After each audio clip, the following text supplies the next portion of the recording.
Rhapsody, a dream novel. Written by Arthur Schnitzler. Chapter 1. 24 bare-skinned servants rowed the splendid galley, which was to bring Prince Amgiad to the palace of the Caliph. The prince, wrapped in his purple cloak, lay alone on the deck, under the dark blue, starry sky, and his gaze. So far, the little girl had read aloud. Then, suddenly, her eyelids drooped. Her parents looked at each other and smiled. Fridolin bent down, kissed her blonde hair, and closed the book, which was lying on the untidy table. The child looked up, as if caught at some mischief. "It's 9 o'clock, her father said, and time you were in bed." Albertina also bent over her, and as her hand met her husband's, on the beloved forehead, they looked at each other, with a tender smile, not meant for the child. The governess entered, and asked the little girl to say good night. She got up obediently, kissed her father and mother, and walked out quietly, hand in hand with the young woman. Fridolin and Albertina, left alone under the reddish glow of the hanging lamp, continued the conversation they had begun before supper. It dealt with their experiences the night before, at the masquerade ball. They had decided to attend it, just before the end of the carnival period, as their first one of the season. No sooner had Fridolin entered the ballroom, than he was greeted, like a long-lost friend, by two women in red dominoes. He had no idea who they were, although they were unusually well informed about many affairs of his student days and internship. They had invited him into a box, with great friendliness, but had left again, with the promise that they would soon return, without masks. When they did not appear, he became impatient, and went down to the ballroom floor, hoping to meet them again, but eagerly, as he scanned the room, he could not see them anywhere. Instead, however, another woman unexpectedly took his arm. It was his wife. She had just freed herself from the company of a stranger, whose blasé manner and apparently Polish accent had at first charmed her. Suddenly, he had offended her.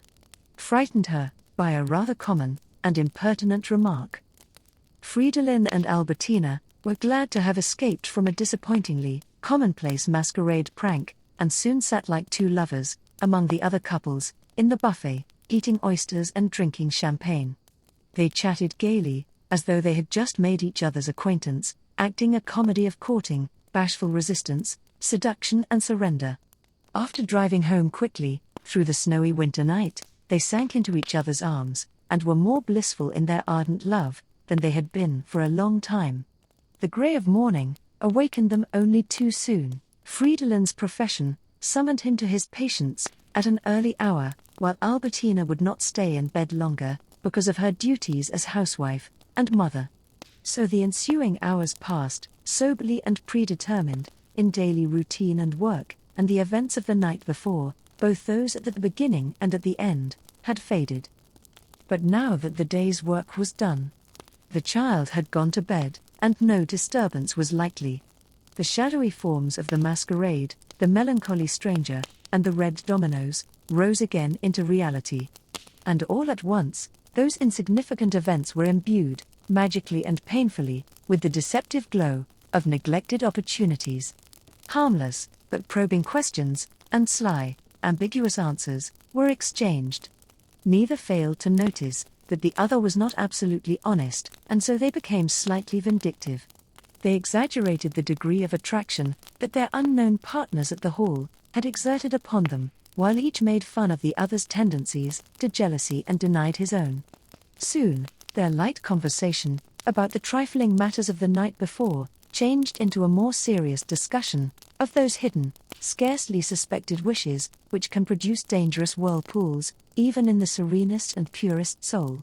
They spoke of those mysterious regions, of which they were hardly conscious, but toward which the incomprehensible wind of fate might someday drive them, even if only in their dreams. For though they were united, in thought and feeling, they knew that the preceding day had not been the first time that the spirit of adventure, freedom and danger had beckoned them. Uneasy, and tormenting themselves, each sought with disingenuous curiosity to draw out confessions from the other. Anxiously, They searched within themselves for some indifferent fact or trifling experience which might express the inexpressible, and the honest confession of which might relieve them of the strain and the suspicion which were becoming unbearable. Whether Albertina was more impatient, more honest, or more kind-hearted of the two, it was she who first summoned the courage for a frank confession. She asked Fridolin, in a rather uncertain voice, whether he remembered the young man who, last summer at the seashore in Denmark, had been sitting one evening, with two other officers, at an adjoining table. He had received a telegram during dinner, whereupon he had hastily said goodbye to his friends. Fridolin nodded. "What about him?" he asked. "I'd already seen him in the morning," she replied, as he was hurrying up the stairs in the hotel, with his yellow handbag. "He looked at me as he passed, but didn't stop, until he had gone a few more steps, then he turned, and our eyes met. He didn't smile, in fact, it seemed to me that he scowled. I suppose I did the same, for I was very much stirred. That whole day I lay on the beach, lost in dreams. Had he called me, I thought, I could not have resisted. I thought I was ready for anything. I had practically resolved to give up you, the child, my future, and at the same time, if you can understand it, you were dearer to me than ever. That same afternoon, surely you remember, we discussed many things, very intimately, among others, our common future, and our child. At sunset, you and I were sitting on the balcony, when, down below on the beach, he passed without looking up. I was extremely thrilled to see him, but I stroked your forehead, and kissed your hair, and my love for you was both sorrowful and compassionate. That evening at dinner, I wore a white rose, and you yourself said I was very beautiful. Perhaps it wasn't mere chance that the stranger and his friends sat near us. He didn't look at me, but I considered getting up, walking over to him, and saying, 'Here I am, my beloved, for whom I have waited. Take me.' At that moment, the telegram was handed to him. He read it, turned pale, whispered a few words to the younger of the two officers, and glancing at me mysteriously, he left the room." "And then?" Fridolin asked dryly, when she stopped. "That is all. I remember that I woke the next morning, with a restless anxiety. I don't know whether I was afraid that he had left, or that he might still be there.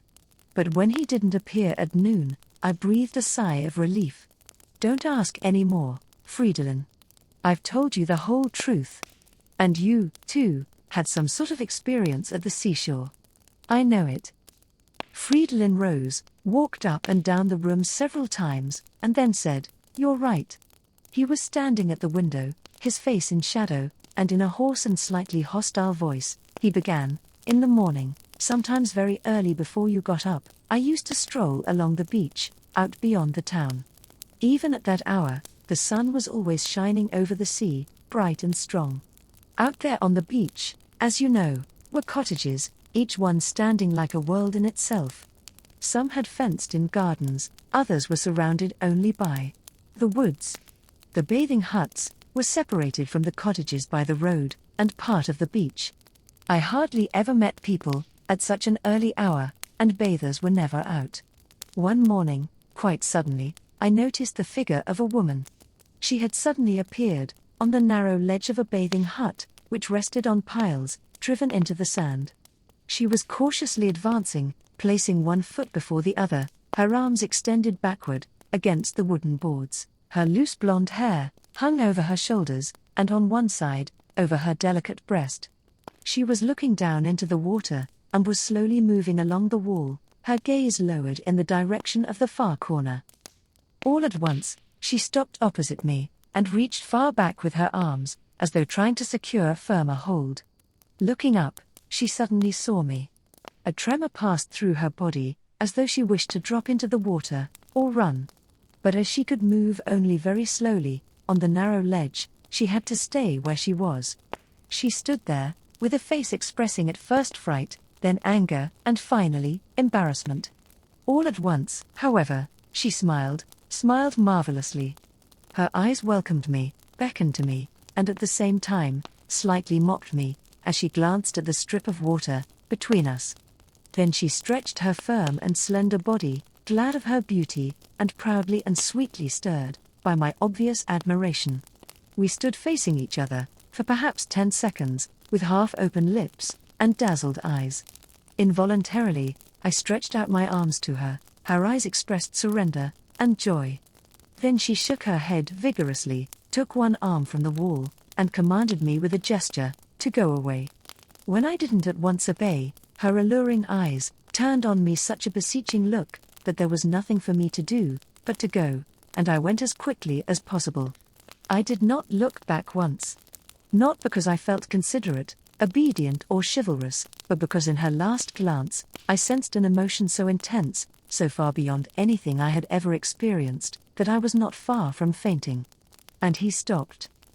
With her eyes cast down, and in a monotonous voice, Albertina asked, "And how often did you see her after that?" "What I have told you," Fridolin answered, "happened on the last day of our stay in Denmark.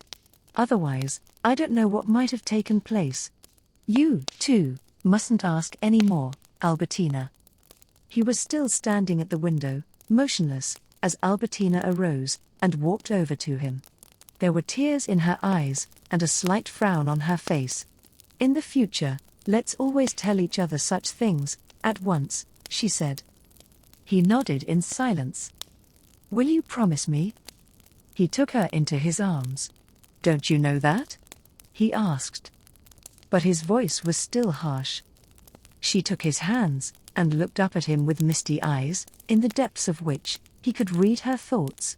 She was thinking of his other and more real experiences, those of his young manhood, many of which she knew about. When they were first married, he had yielded, all too readily, to her jealous curiosity, and had told her, indeed it often seemed to him, had surrendered to her many secrets, which he should rather have kept to himself.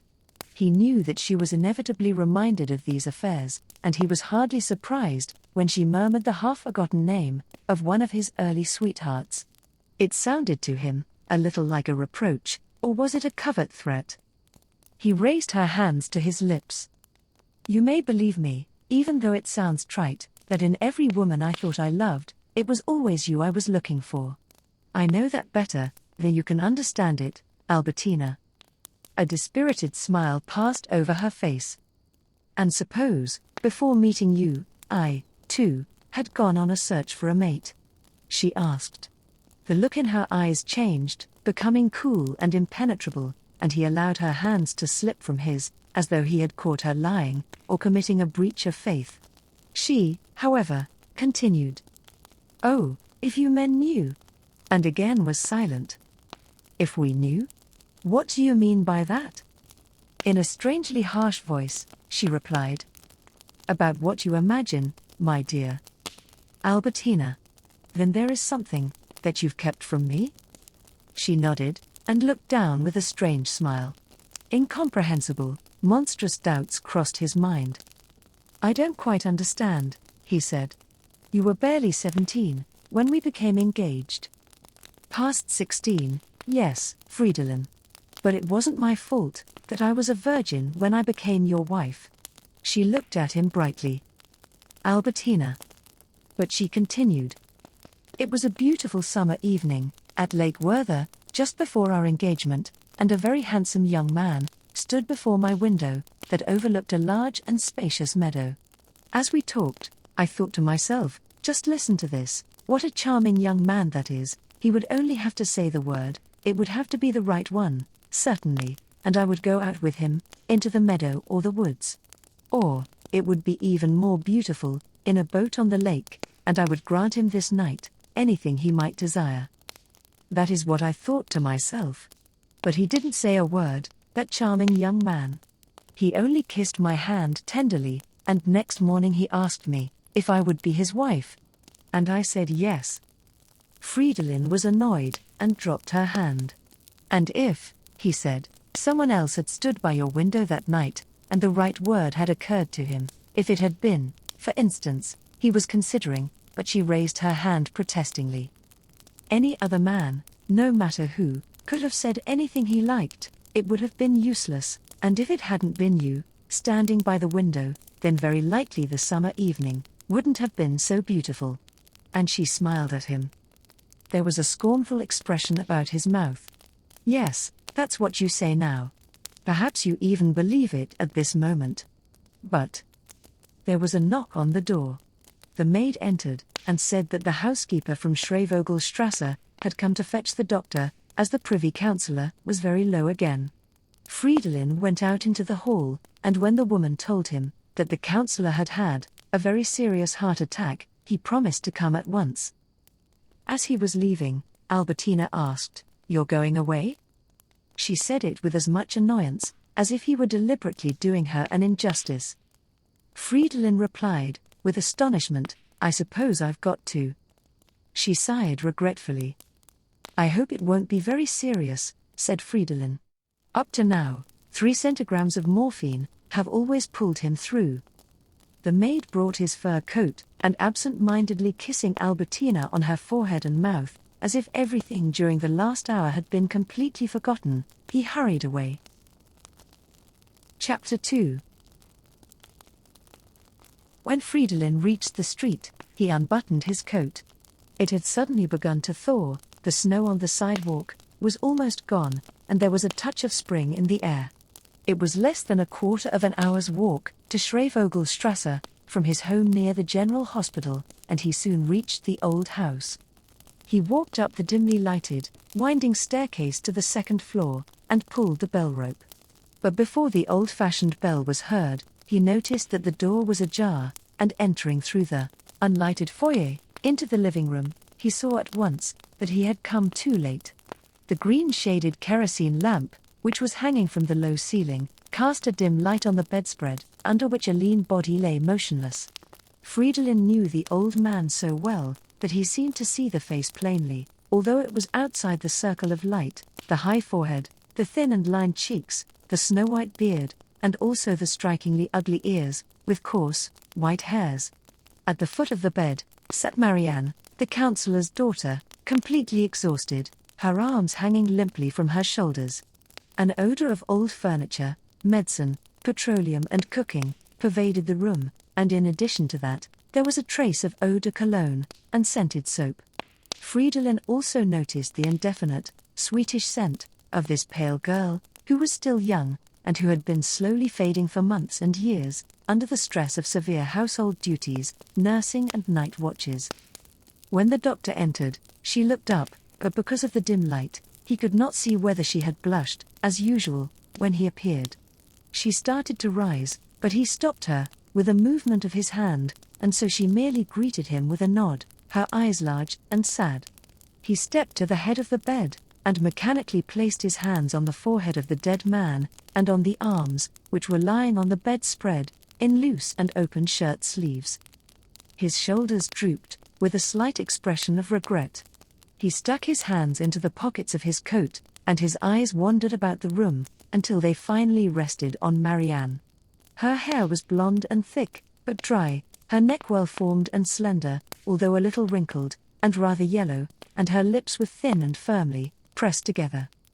"Well, my dear Marianne," he said, in a slightly embarrassed whisper, "you weren't entirely unprepared for this." She held out her hand to him. He took it sympathetically, and inquired about the particulars of the final, fatal attack.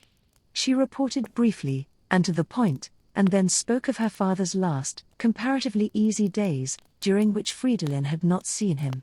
Drawing up a chair, he sat down opposite her, and tried to console her by saying that her father must have suffered very little, at the last. He then asked if any of her relatives had been notified. Yes, she said, the housekeeper had already gone to tell her uncle, and very likely, Dr. Rodiger would soon appear. My fiancé, she added, and did not look him straight in the eye. Fridolin simply nodded. During the year, he had met Dr. Rodiger 2 or 3 times in the councillor's house. The pale young man, an instructor in history at the University of Vienna, was of an unusually slender build, with a short, blonde beard and spectacles, and had made quite a good impression upon him, without, however, arousing his interest beyond that. Marianne would certainly look better, he thought to himself, if she were his mistress. Her hair would be less dry, her lips would be fuller and redder. I wonder how old she is, he reflected. The first time I attended the counselor, 3 or 4 years ago, she was 23. At that time, her mother was still living, and she was more cheerful than now. She even took singing lessons for a while. So, she is going to marry this instructor. I wonder why? She surely isn't in love with him, and he isn't likely to have much money either. What kind of a marriage will it turn out to be? Probably like 1,000 others. But it's none of my business. It's quite possible that I shall never see her again, since there's nothing more for me to do here. Well, many others that I cared for have gone the same way. As these thoughts passed through his mind, Marianne began to speak of her father, with fervor, as if his death had suddenly made him a more remarkable person. Then, he was really only 54 years old? Well, of course, he had had so many worries and disappointments, his wife always ill, and his son such a grief. What, she had a brother? Certainly, she had once told the doctor about him. Her brother was now living somewhere abroad. A picture that he had painted when he was 15 was hanging over there, in Marianne's room. It represented an officer galloping down a hill. Her father had always pretended not to see it, although it wasn't bad.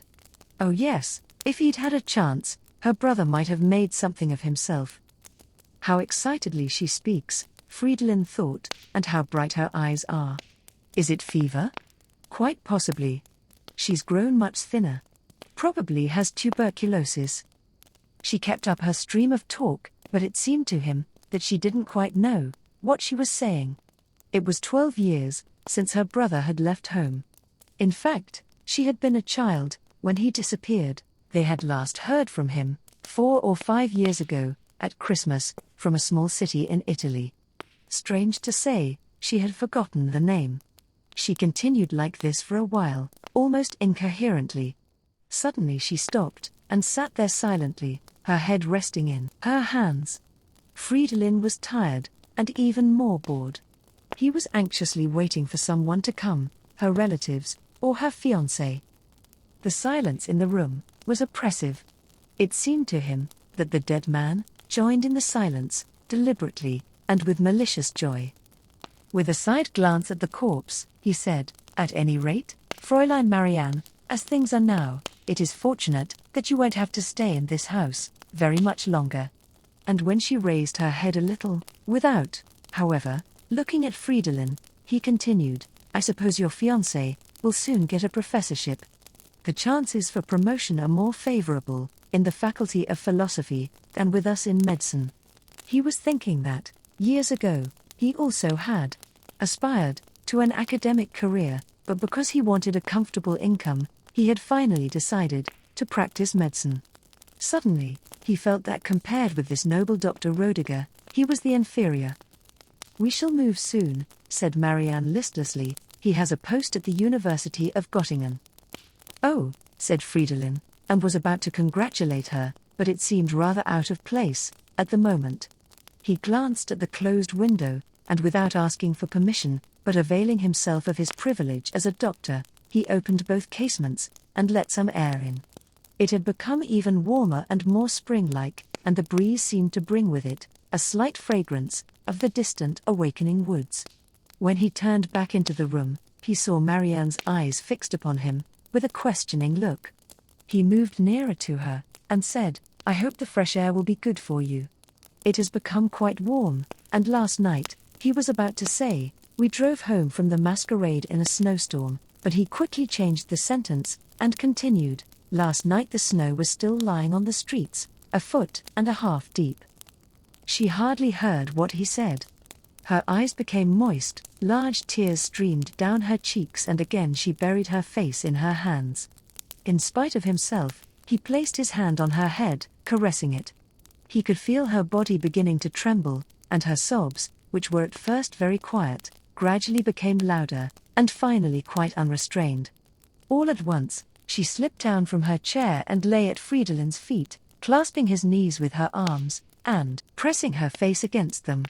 Then she looked up to him, with large eyes, wild with grief, and whispered ardently, "I don't want to leave here, Even if you never return, if I am never to see you again, I want, at least, to live near you. He was touched, rather than surprised, for he had always known that she either was, or imagined herself to be, in love with him. Please, get up, Marianne, he said softly, and bending down, he gently raised her. Of course, she is hysterical, he remarked to himself, and he glanced at her dead father. I wonder if he hears everything, he thought. Perhaps he isn't really dead. Perhaps everyone in the first hours after passing away is only in a coma. He put his arms about her, in a very hesitating embrace, and almost against his will, he kissed her on the forehead, an act that somehow seemed rather ridiculous. He had a fleeting recollection of reading a novel years ago, in which a young man, still almost a boy, had been seduced, in fact, practically raped, by the friend of his mother, at the latter's deathbed. At the same time, he thought of his wife, without knowing why, and he was conscious of some bitterness, and a vague animosity, against the man with the yellow handbag, on the hotel stairs in Denmark.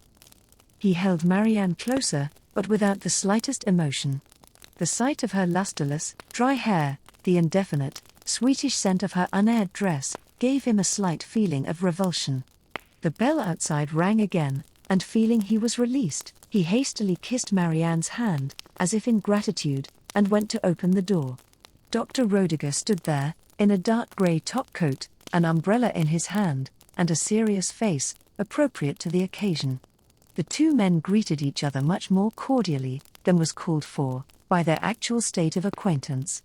Then, they stepped into the room.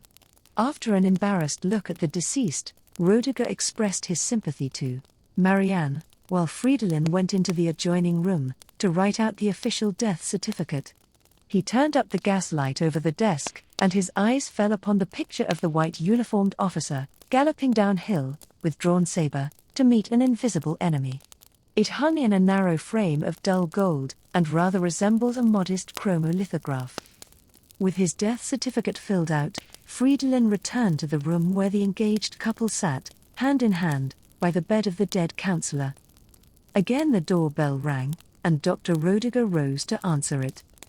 While he was gone, Marianne, with her eyes on the floor, said, almost inaudibly, I love you, and Fridolin answered, by pronouncing her name tenderly.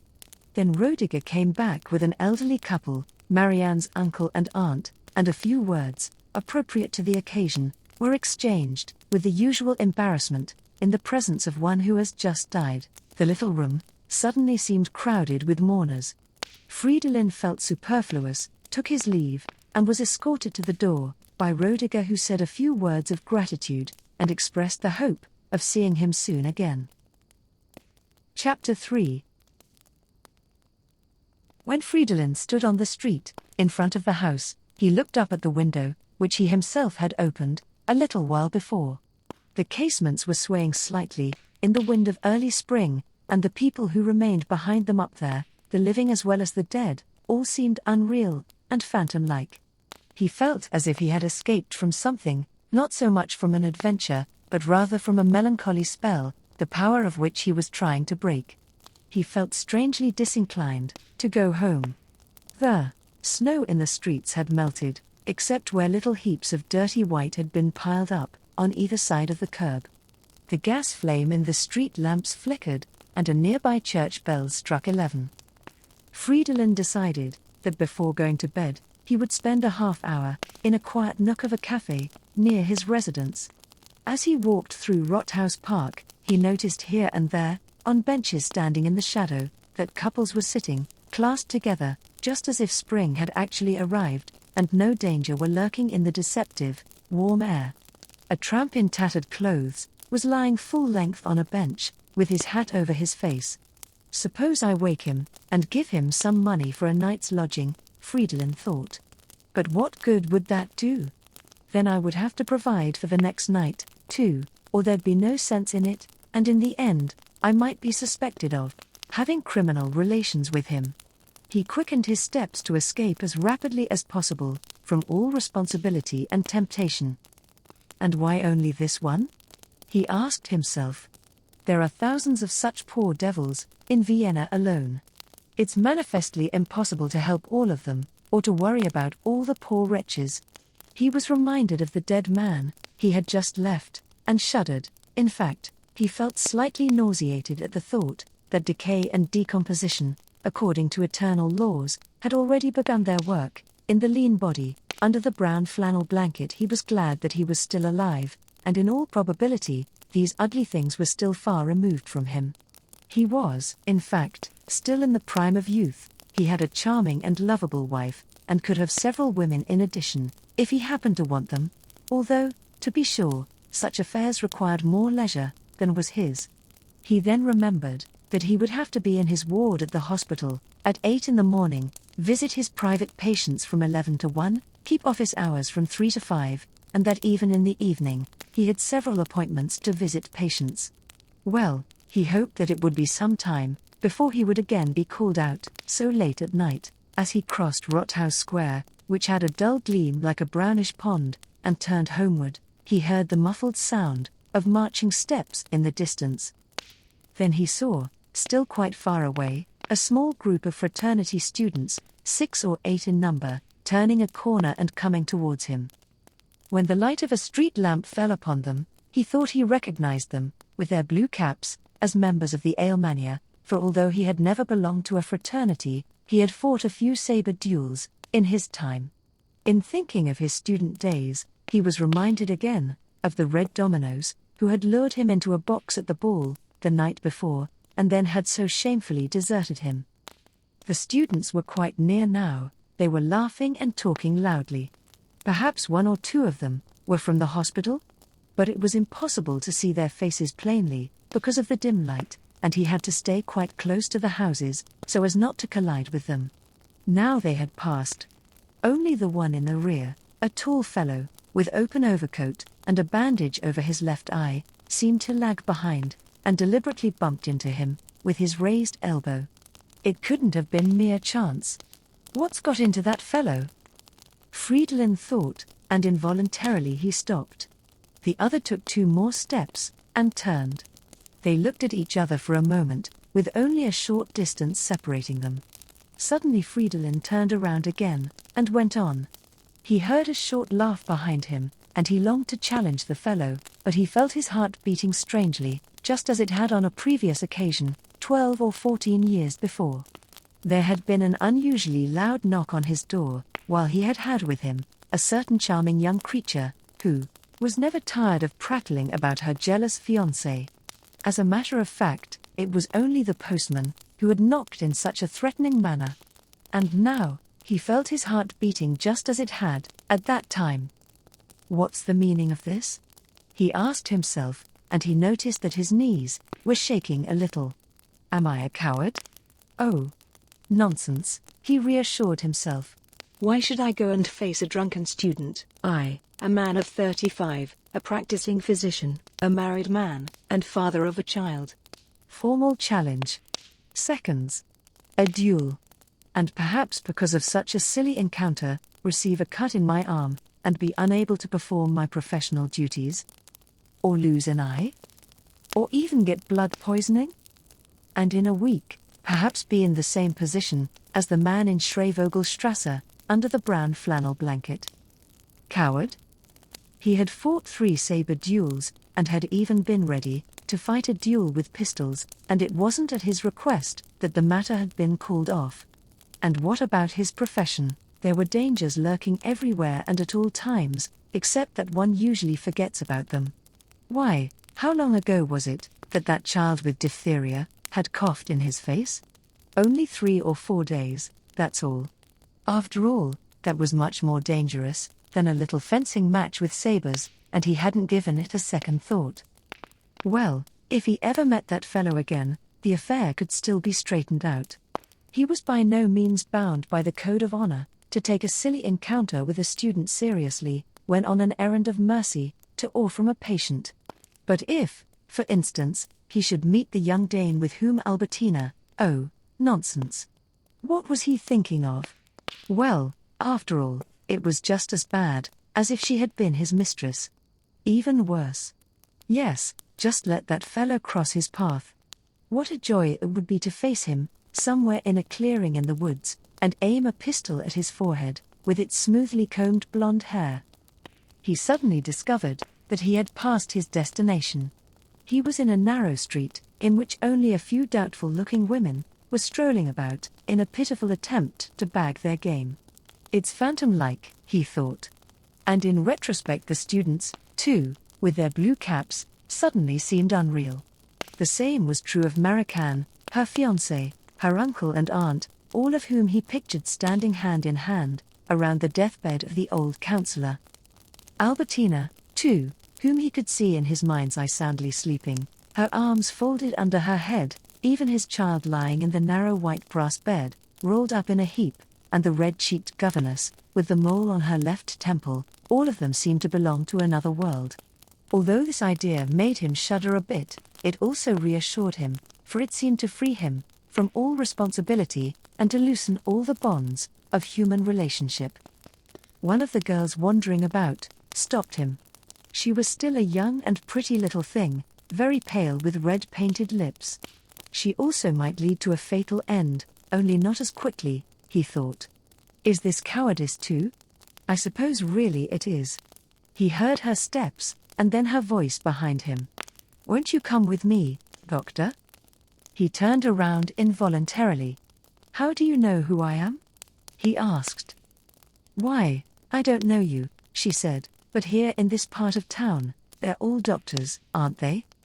He had had no relations with a woman of this sort, since he had been a student at the gymnasium. Was the attraction this girl had for him a sign that he was suddenly reverting to adolescence? He recalled a casual acquaintance, a smart young man, who was supposed to be extremely successful with women. Once while Fridolin was a student, he had been sitting with him in an all-night cafe, after a ball. When the young man proposed to leave, with one of the regular girls of the place, Fridolin looked at him in surprise. Thereupon he answered, after all, it's the most convenient way, and they aren't by any means the worst. What's your name? Fridolin asked the girl. Well, what do you think? Mitzi, of course. She unlocked the house door, stepped into the hallway, and waited for Fridolin to follow her. Come on, she said, when he hesitated. He stepped in beside her, the door closed behind him, she locked it, lit a wax candle and went ahead, lighting the way. Am I mad?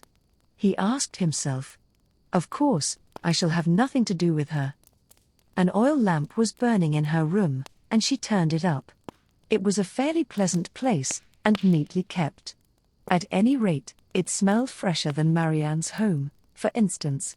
But then, of course, no old man had been lying ill there, for months.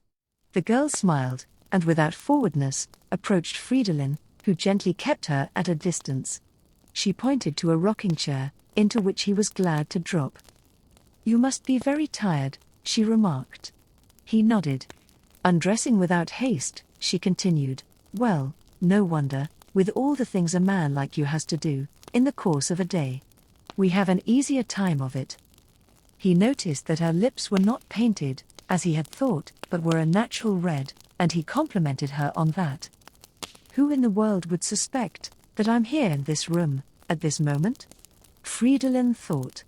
I'd never have thought it possible an hour, or even 10 minutes ago. And, why? Why am I here? Her lips were seeking his, but he drew back his head. She looked at him with sad surprise, and slipped down from his lap. He was sorry, for he had felt much comforting tenderness in her embrace. She took a red dressing gown, which was hanging over the foot of the open bed, slipped into it and folded her arms over her breast so that her entire body was concealed. Does this suit you better? She asked without mockery, almost timidly, as though making an effort to understand him. He hardly knew what to answer. You're right, he said. I am really tired, and I find it very pleasant sitting here, in the rocking chair and simply listening to you. You have such a nice gentle voice. Just talk to me. She sat down on the couch and shook her head. You're simply afraid, she said softly, and then to herself in a barely audible voice, it's too bad. These last words made the blood race through his veins. He walked over to her, longing to touch her, and declared that he trusted her implicitly, and saying so, he spoke the truth. He put his arms around her, and wooed her like a sweetheart, like a beloved woman, but she resisted, until he felt ashamed, and finally gave it up. She explained, "You never can tell, some time or other, it's bound to get out. It's quite right of you to be afraid. If something should happen, you would curse me." She was so positive in refusing the banknotes which he offered her, that he did not insist. She put a little blue woolen shawl about her shoulders, lit a candle to light him downstairs, went down with him, and unlocked the door. "I'm not going out any more, tonight," she said. He took her hand and involuntarily kissed it. She looked up to him astonished, almost frightened. Then she laughed, embarrassed and happy. "Just as if I were a young lady," she said. The door closed behind Fridolin, and he quickly made a mental note of the street number, so as to be able to send the poor little thing some wine and cakes the following day. Hi, this is Rose from Ambience World. If you are enjoying reading by the fire, please consider liking, sharing and subscribing. Chapter 4. Meanwhile, it had become even milder outside. A fragrance from dewy meadows and distant mountains drifted with the gentle breezes into the narrow street. "Where shall I go now?" Fridolin asked himself, as though it weren't the obvious thing to go home to bed. But he couldn't persuade himself to do so. He felt homeless, an outcast, since his annoying meeting with the students, or was it since Marianne's confession? No, it was longer than that. Ever since this evening's conversation with Albertina, he was moving farther and farther away from his everyday existence into some strange and distant world. He wandered about aimlessly through the dark streets, letting the breeze blow through his hair. Finally, he turned resolutely into a third-rate coffee-house. The place was dimly lighted and not especially large, but it had an old-fashioned, cozy air about it, and was almost empty at this late hour. 3 men were playing cards in a corner.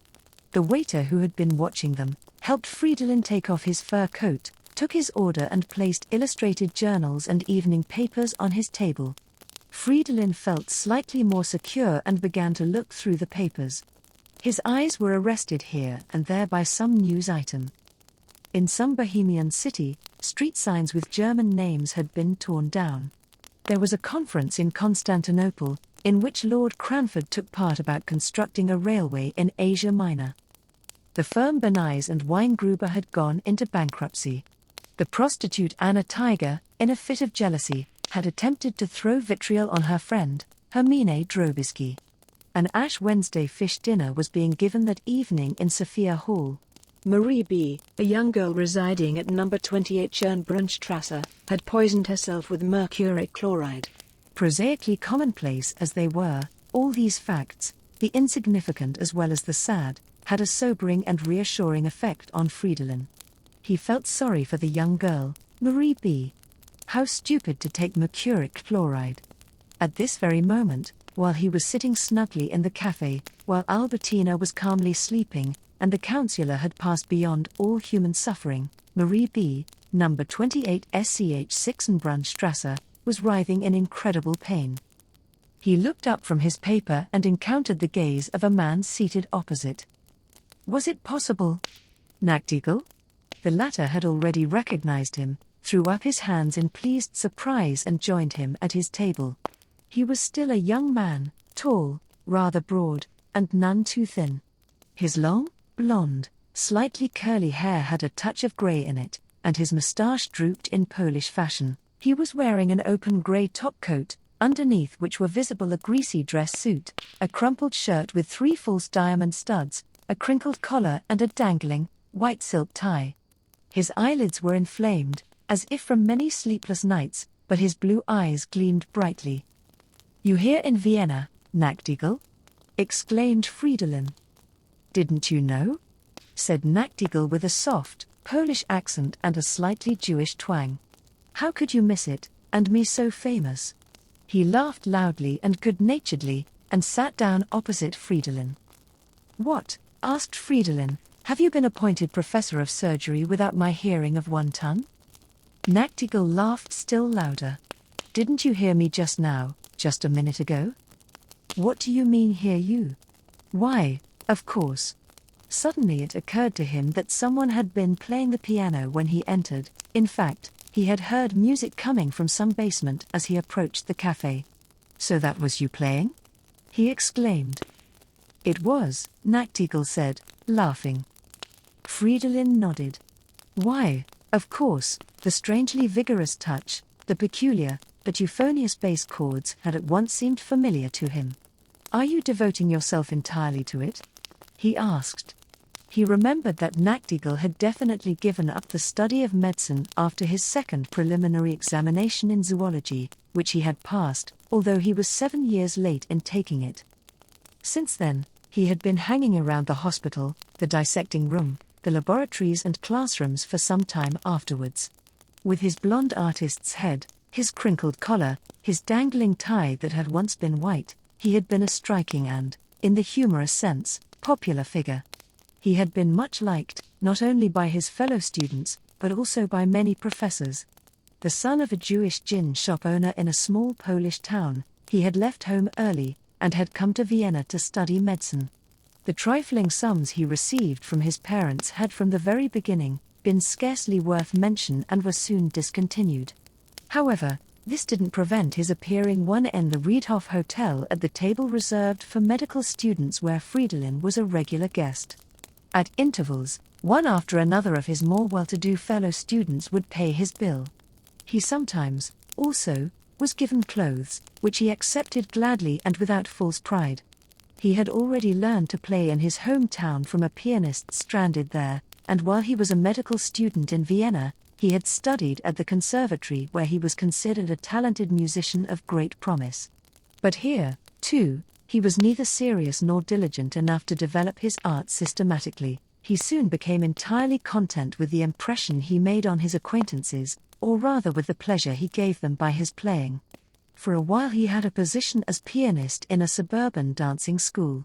Fellow students and table companions tried to introduce him into fashionable houses in the same capacity, but on such occasions he would play only what suited him and as long as he chose. His conversations with the young girls present were not always harmless, and he drank more than he could carry. Once, playing for a dance in the house of a wealthy banker, he embarrassed several couples with flattering but improper remarks, and ended up by playing a wild can-can and singing a risque song with his powerful, bass voice. The host gave him a severe calling down, but Nachtigall, blissfully hilarious, got up and embraced him. The latter was furious and, although himself a Jew, hurled a common insult at him. Nachtigall at once retaliated with a powerful box on his ears, and this definitely concluded his career in the fashionable houses of the city. He behaved better, on the whole, in more intimate circles, although sometimes when the hour was late, he had to be put out of the place by force. But the following morning all was forgiven and forgotten. One day, long after his friends had graduated, he disappeared from the city without a word. For a few months he sent postcards from various Russian and Polish cities, and once Fridolin, who was one of Nachtigall's favorites, was reminded of his existence not only by a card, but by a request for a moderate sum of money, without explanation. Fridolin sent it at once, but never received a word of thanks, or any other sign of life from Nachtigall. At this moment, however, 8 years later, at 1:45 in the morning, Nachtigall insisted on paying his debt, and took the exact amount in banknotes from a rather shabby pocket book. As the latter was fairly well filled, Fridolin accepted the repayment with a good conscience. "Are you getting along well?" he asked with a smile, in order to make sure. "Can't complain," replied Nachtigall. Placing his hand on Fridolin's arm, he continued, "But tell me, why are you here so late at night?"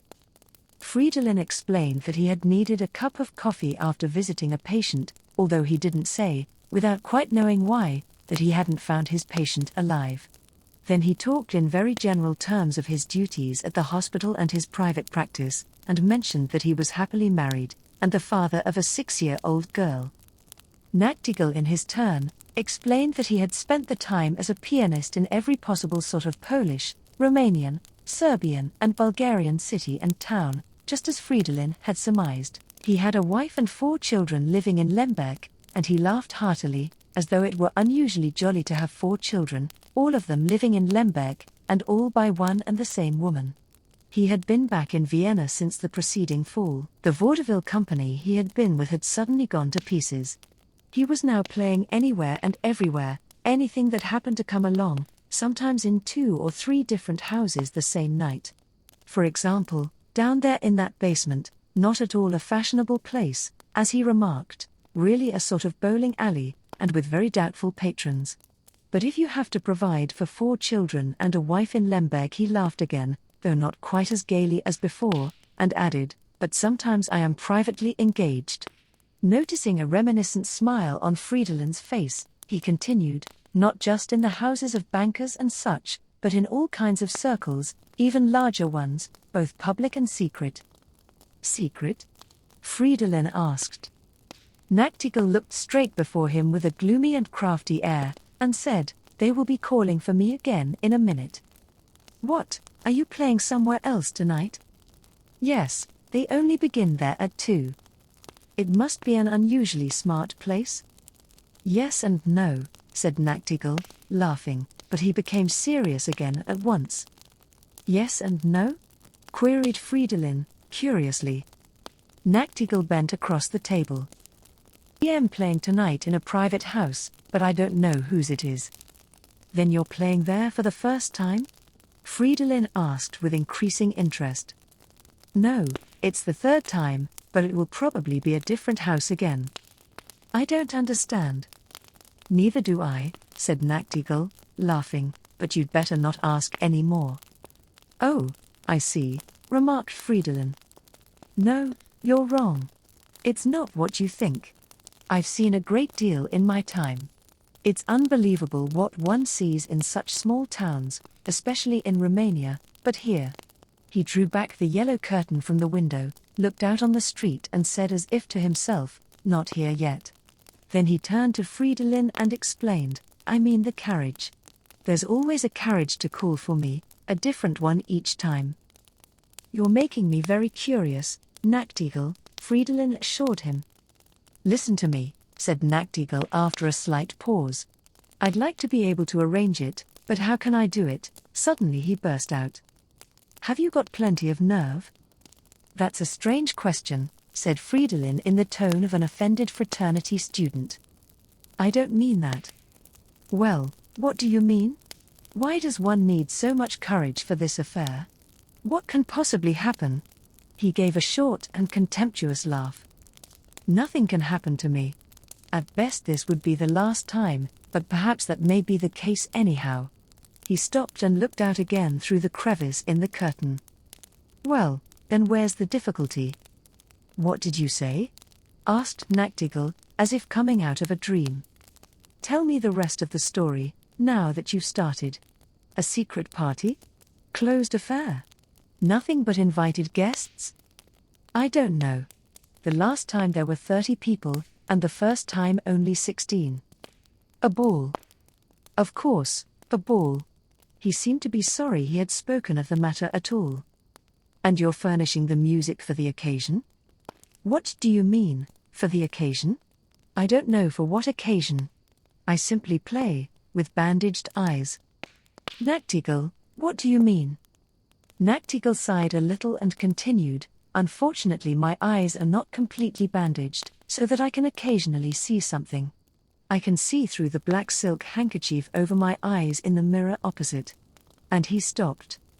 In other words, said Fridolin impatiently and contemptuously, but feeling strangely excited, naked females. Don't say females, replied Nachtigall in an offended tone, you never saw such women. Fridolin hemmed and hawed a little. And what's the price of admission? He asked casually. Do you mean tickets and such? There are none. Well, how does one gain admittance? Asked Fridolin with compressed lips and tapping on the table with his fingers. You have to know the password, and it's a new one each time. And what's the one for tonight? I don't know vet. I'll only find out from the coachman. Take me along, Nachtigall. Impossible. It's too dangerous. But a minute ago you yourself spoke of being willing to. I think you can manage all right. Nachtigall looked at him critically and said, "It would be absolutely impossible in your street clothes, for everyone one's masked, men and women. As you haven't a masquerade outfit with you, it's out of the question. Perhaps the next time. I'll try to figure out some way." He listened attentively, peered again through the opening in the curtain and said with a sigh of relief, "There's my carriage, goodbye." Fridolin hung on to his arm and said, "You can't get away that way. You've got to take me along." "But my dear man, leave it to me. I know that it's dangerous. Perhaps that's the very thing that tempts me. But I've already told you, without costume and mask. There are places to rent costumes. At 1 o'clock in the morning. Listen here, Nachtigall. There's just such a place at the corner of Wickenburgstrasse. I walk past it several times a day." And he added, with growing excitement, "You stay here for another quarter of an hour, Nachtigall. In the meantime, I will see what luck I have. The proprietor of the costume shop probably lives in the same building. If he doesn't, well, then I'll simply give it up for tonight. Let fate decide the question. There's a cafe in the same building. I think it's called Café Vindabona. You tell the coachman that you've forgotten something in the cafe, walk in, and I'll be waiting near the door. Then you can give me the password and get back into your carriage. If I manage to get a costume, I'll take a cab and immediately follow you. The rest will take care of itself. I give you my word of honor, Nachtigall, that if you run any risk, I'll assume complete responsibility." Nachtigall had tried several times to interrupt Fridolin, but it was useless. The former threw some money on the table to pay his bill, including a generous tip which seemed appropriate for the style of the night, and left.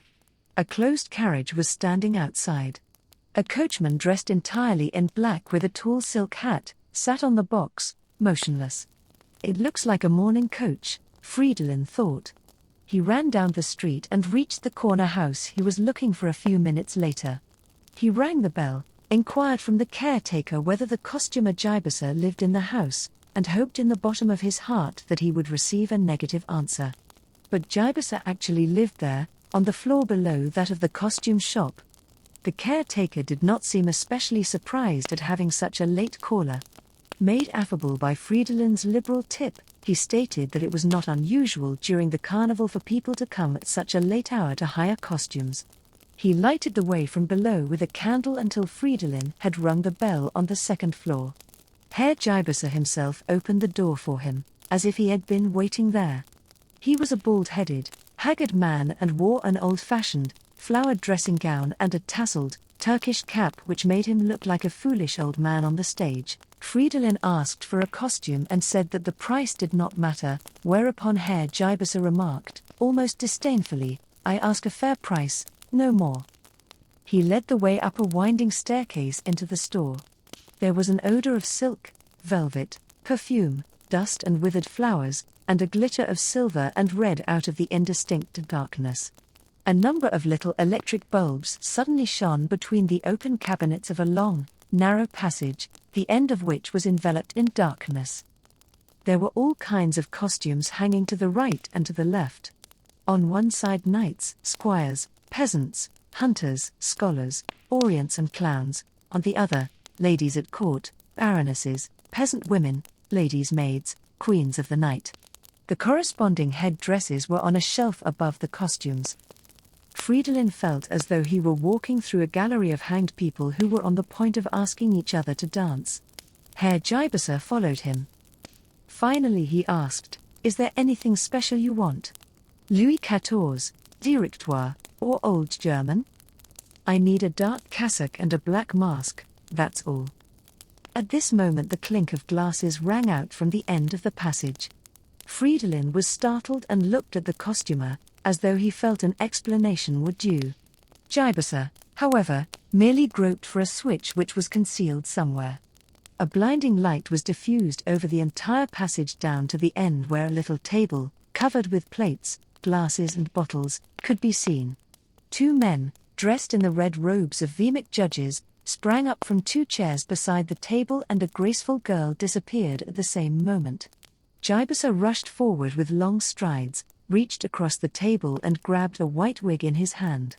Simultaneously, a young and charming girl, wearing a Pierrette costume, wriggled out from under the table and ran along the passage to Fridolin, who caught her in his arms. Jibasa dropped the white wig and grabbed the two Vmic judges by their robes. At the same time he called out to Fridolin, "Hold on to that girl for me." The girl pressed against Fridolin as though sure of protection. Her oval face was covered with powder and several beauty spots, and a fragrance of roses and powder arose from her delicate breasts.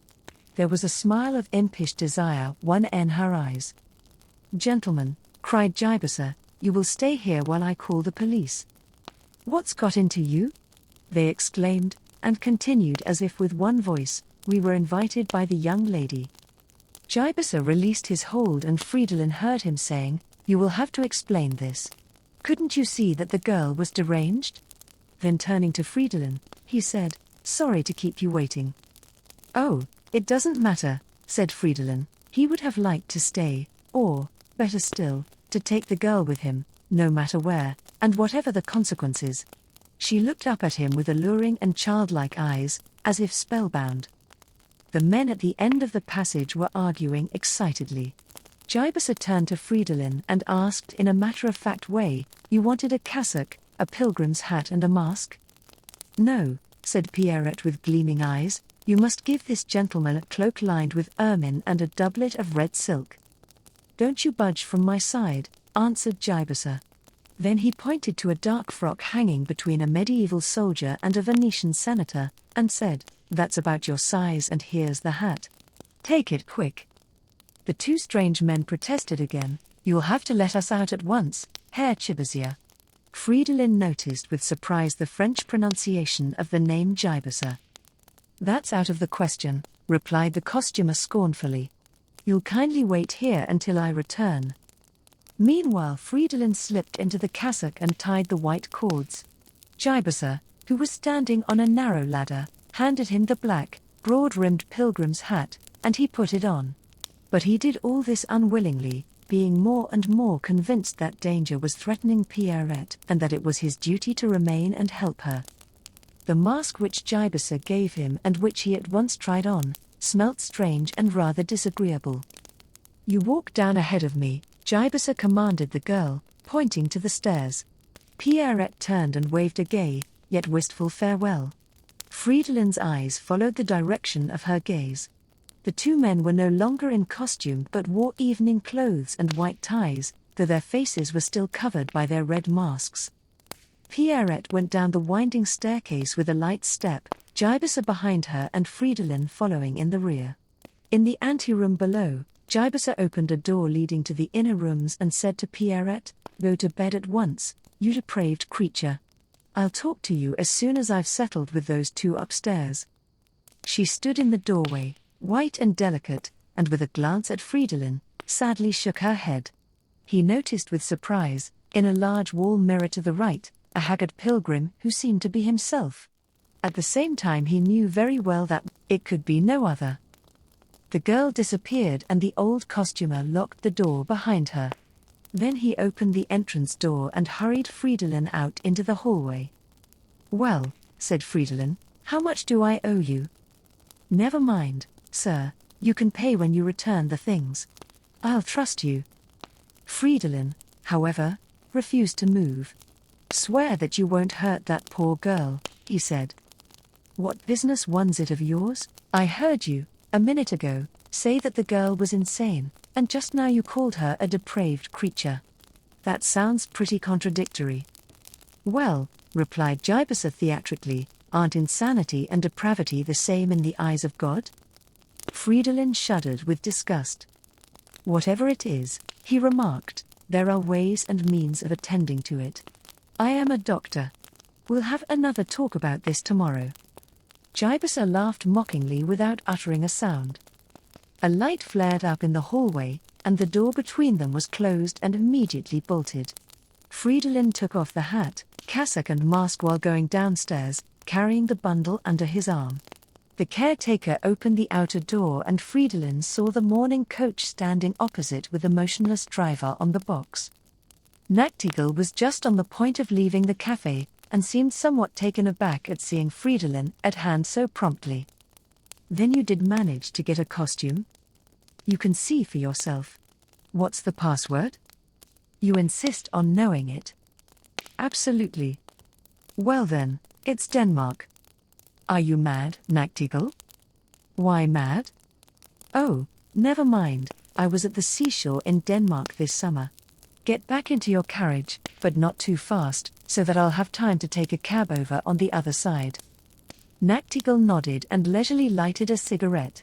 Fridolin quickly crossed the street, hailed a cab in an offhand way, as though he were playing a joke, and told the driver to follow the morning coach which was just starting in front of them. They crossed Ulserstrasse, and drove on through dim, deserted side streets under a railroad viaduct toward the suburbs. Fridolin was afraid that the driver might lose sight of the carriage, but whenever he put his head out of the open window, into the abnormally warm air, he always saw it. It was a moderate distance ahead of them, and the coachman with his high, black silk hat sat motionless on the box. "This business may end badly," thought Fridolin. At the same time he remembered the fragrance of roses and powder that had arisen from Pierrette's breasts. What strange story is behind all that? He wondered. "I shouldn't have left, perhaps it was even a great mistake. I wonder where I am now." The road wound slowly uphill between modest villas. Fridolin thought that he now had his bearings. He had sometimes come this way on walks, years ago. It must be the Gatzenberg that he was going up. Down to his left he could see the city indistinct in the mist, but glimmering with 1,000 lights. He heard the rumbling of wheels behind him and looked out of the window back of him. There were 2 carriages following his. He was glad of that, for now the driver of the morning coach would certainly not be suspicious of him. With a violent jolt, the cab turned into a side street and went down into something like a ravine, between iron fences, stone walls and terraces. Fridolin realized that it was high time to put on his costume. He took off his fur coat and slipped into the cassock, just as he slipped into the sleeves of his white linen coat every morning in his ward at the hospital. He was relieved to think that, if everything went well, it would be only a few hours before he would be back again by the beds of his patients, ready to give aid. His cab stopped. "What if I don't get out at all?" Fridolin thought, "and go back at once?" But go where? To little Pierrette? To the girl in Buchfeldstrasse? Or to Marianne, the daughter of the deceased? Or perhaps home? He shuddered slightly and decided he'd rather go anywhere than home. Was it because it was farthest to go? "No, I can't turn back," he thought. "I must go through with this, even if it means death." And he laughed at himself, using such a big word but without feeling very cheerful about it. A garden gate stood wide open. The morning coach drove on deeper into the ravine, or into the darkness that seemed like one. Nachtigall must, therefore, have got out. Fridolin quickly sprang out of the cab and told the driver to wait for him up at the turn, no matter how late he might be. To make sure of him, he paid him well in advance and promised him a large sum for the return trip. The other carriages drove up and Fridolin saw the veiled figure of a woman step out of the first. Then he turned into the garden and put on his mask. A narrow path, lighted up by a lamp from the house, led to the entrance. Doors opened before him, and he found himself in a narrow, white vestibule. He could hear an organ playing, and 2 servants in dark livery, their faces covered by grey masks, stood on each side of him. 2 voices whispered in unison, "Password?" He replied, "Denmark." One of them took his fur coat and disappeared with it into an adjoining room, while the other opened a door. Fridolin entered a dimly lighted room with high ceilings, hung on all sides with black silk. 16 to 20 people masked and dressed as monks and nuns were walking up and down. The gently swelling strains of Italian church music came from above. A small group, composed of 3 nuns and 2 monks, stood in a corner of the room. They watched him for a second, but turned away again at once, almost deliberately. Fridolin, noticing that he was the only one who wore a hat, took his off and walked up and down as nonchalantly as possible. A monk brushed against him and nodded a greeting, but from behind the mask Fridolin encountered a searching and penetrating glance. A strange, heavy perfume, as of southern gardens, scented the room. Again an arm brushed against him, but this time it was that of a nun. Like all the others, she had a black veil over her face, head and neck. A blood-red mouth glowed under the black laces of the mask. "Where am I?" thought Fridolin. "Among lunatics? Or conspirators? Is this a meeting of some religious sect? Can it be that Nachtigall was ordered or paid to bring along some stranger to be the target of their jokes?" But everything seemed too serious, too intense, too uncanny for a masquerade prank. A woman's voice joined the strains of the organ and an old Italian sacred aria resounded through the room. They all stood still and listened, and Fridolin surrendered himself for a moment to the wondrously swelling melody. A soft voice suddenly whispered from behind, "Don't turn around. There's still a chance for you to get away. You don't belong here. If it's discovered, it will go hard with you." Fridolin gave a frightened start.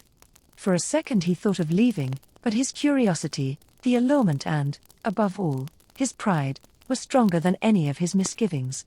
"Now that I've gone this far," he thought, "I don't care what happens." And he shook his head negatively without turning around. The voice behind him whispered, "I should feel very sorry for you." He turned and looked at her. He saw the blood-red mouth glimmering under the lace. Dark eyes were fixed on him. "I shall stay," he said in a heroic voice which he hardly recognized as his own, and he looked away again. The song was now ringing through the room. The organ had a new sound which was anything but sacred. It was worldly, voluptuous, and pealing. Looking around, Fridolin saw that all the nuns had disappeared and that only the monks were left. The voice had meanwhile also changed. It rose by way of an artistically executed trill from its low and serious pitch to a high and jubilant tone. In place of the organ, a piano had suddenly chimed in with its worldly and brazen tunes.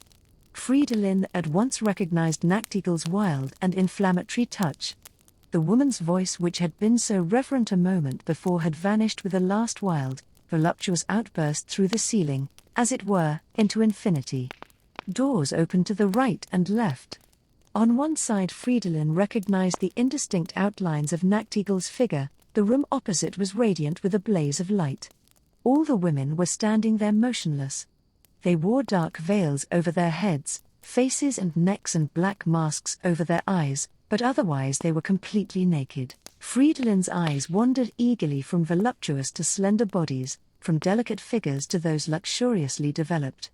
He realized that each of these women would forever be a mystery, and that the enigma of their large eyes peering at him from beneath the black masks would remain unsolved.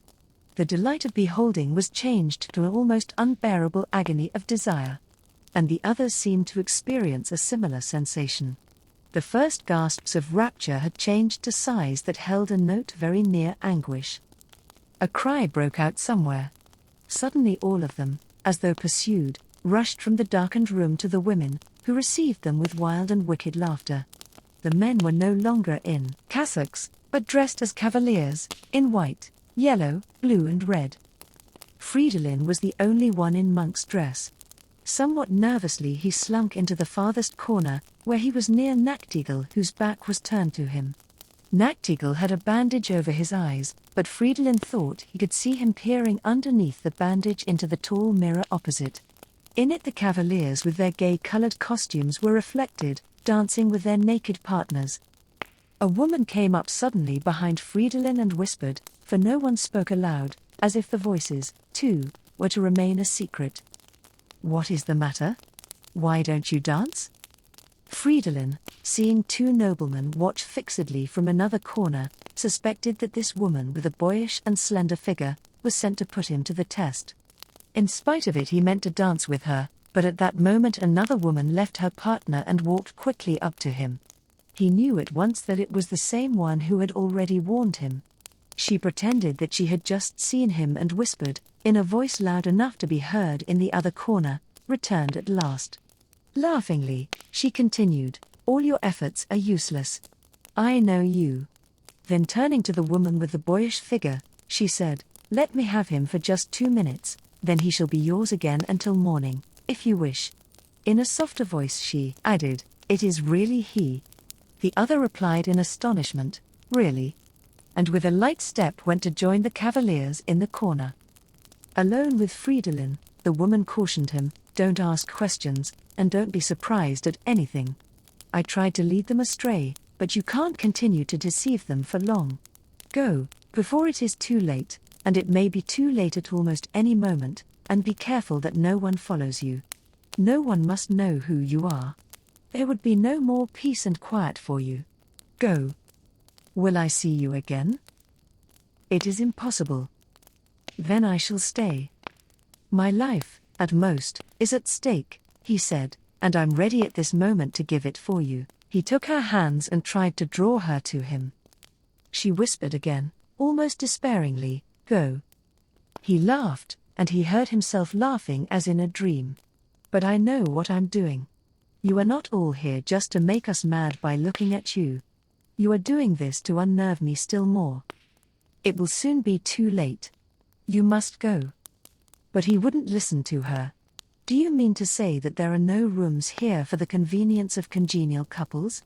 Will all these people leave with just a courteous goodbye? They don't look like it. He pointed to the dancers, glowing white bodies closely pressed against the blue, red and yellow silk of their partners, circling, in the brilliant, mirrored room adjoining, to the wild tunes of the piano. It seemed to him that no longer was any attention paid to him and the woman beside him. They stood alone in the semi-dark middle room. You are hoping in vain, she whispered. There are no such rooms here. This is your last opportunity to leave. Come with me. She shook her head violently, despairingly. He laughed again, not recognizing his laughter. You're making game of me. Did all these men and women come here merely to fan the flames of their desire and then depart? Who can forbid you to come away with me if you choose? She took a deep breath and drooped her head. Oh, now I understand, he said. That's the punishment you impose on those who come here uninvited. You couldn't have invented a more cruel one. Please let me off and forgive me. Impose some other penalty, anything but that I must leave you. You are mad. I can't go with you, let alone anyone else. Whomever I went with would forfeit his life and mine. Fridolin felt intoxicated, not only with her fragrant body and her red glowing mouth, not only with the atmosphere of this room and the voluptuous mysteries that surrounded him. He was intoxicated, his thirst unsatisfied, with all the experiences of the night, none of which had come to a satisfactory conclusion. He was intoxicated with himself, with his boldness, the change he felt in himself, and he touched the veil which was wound about her head, as though he intended to remove it. She seized his hands. One night during the dance here one of the men took it into his head to tear the veil from one of us. They ripped the mask from his face and drove him out with whips. And, she? Did you read of a beautiful young girl, only a few weeks ago, who took poison the day before her wedding? He remembered the incident, even the name, and mentioned it. Wasn't it a girl of the nobility who was engaged to marry an Italian prince? She nodded. One of the cavaliers, the most distinguished looking of them all and the only one dressed in white, suddenly stopped before them. With a slight bow, courteous but imperative, he asked the woman with whom Fridolin was talking to dance with him. She seemed to hesitate a moment, but he put his arm around her waist and they drifted away to join the other couples in the adjoining room. A sudden feeling of solitude made Fridolin shiver as if with cold. He looked about him. Nobody seemed to be paying any attention to him. This was perhaps his last chance to leave with impunity. He didn't know, however, why it was that he remained spellbound in his corner where he now felt sure that he was not observed. It might be his aversion to an inglorious and perhaps ridiculous retreat, or the excruciating ungratified desire for the beautiful woman whose fragrance was still in his nostrils. Or he may have stayed because he vaguely hoped that all that had happened so far was intended as a test of his courage and that this magnificent woman would be his reward. It was clear at any rate that the strain was too great to be endured, and that, no matter what the danger, he would have to end it. It could hardly cost him his life, no matter what he decided. He might be among fools, or libertines, but certainly not among rascals or criminals. The thought occurred to him to acknowledge himself as an intruder and to place himself at their disposal in chivalrous fashion.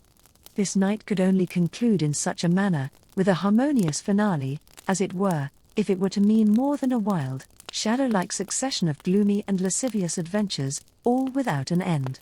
So, taking a deep breath, he prepared to carry out his plan. At this moment, however, a voice whispered beside him, "Password." A cavalier in black had stepped up to him unseen. As Fridolin didn't reply, he repeated his question. "Denmark," said Fridolin. "That's right, sir, that's the password for admittance, but what's the password of the house, may I ask?" Fridolin was silent. "Won't you be kind enough to tell me the password of the house?" It sounded like a sharp threat.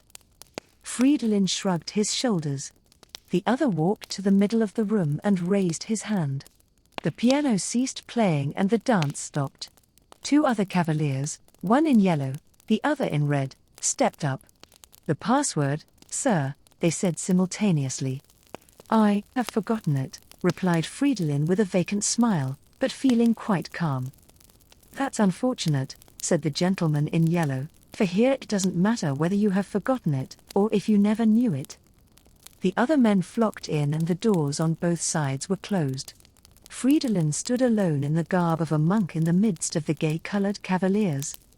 "Take off your mask," several of them demanded.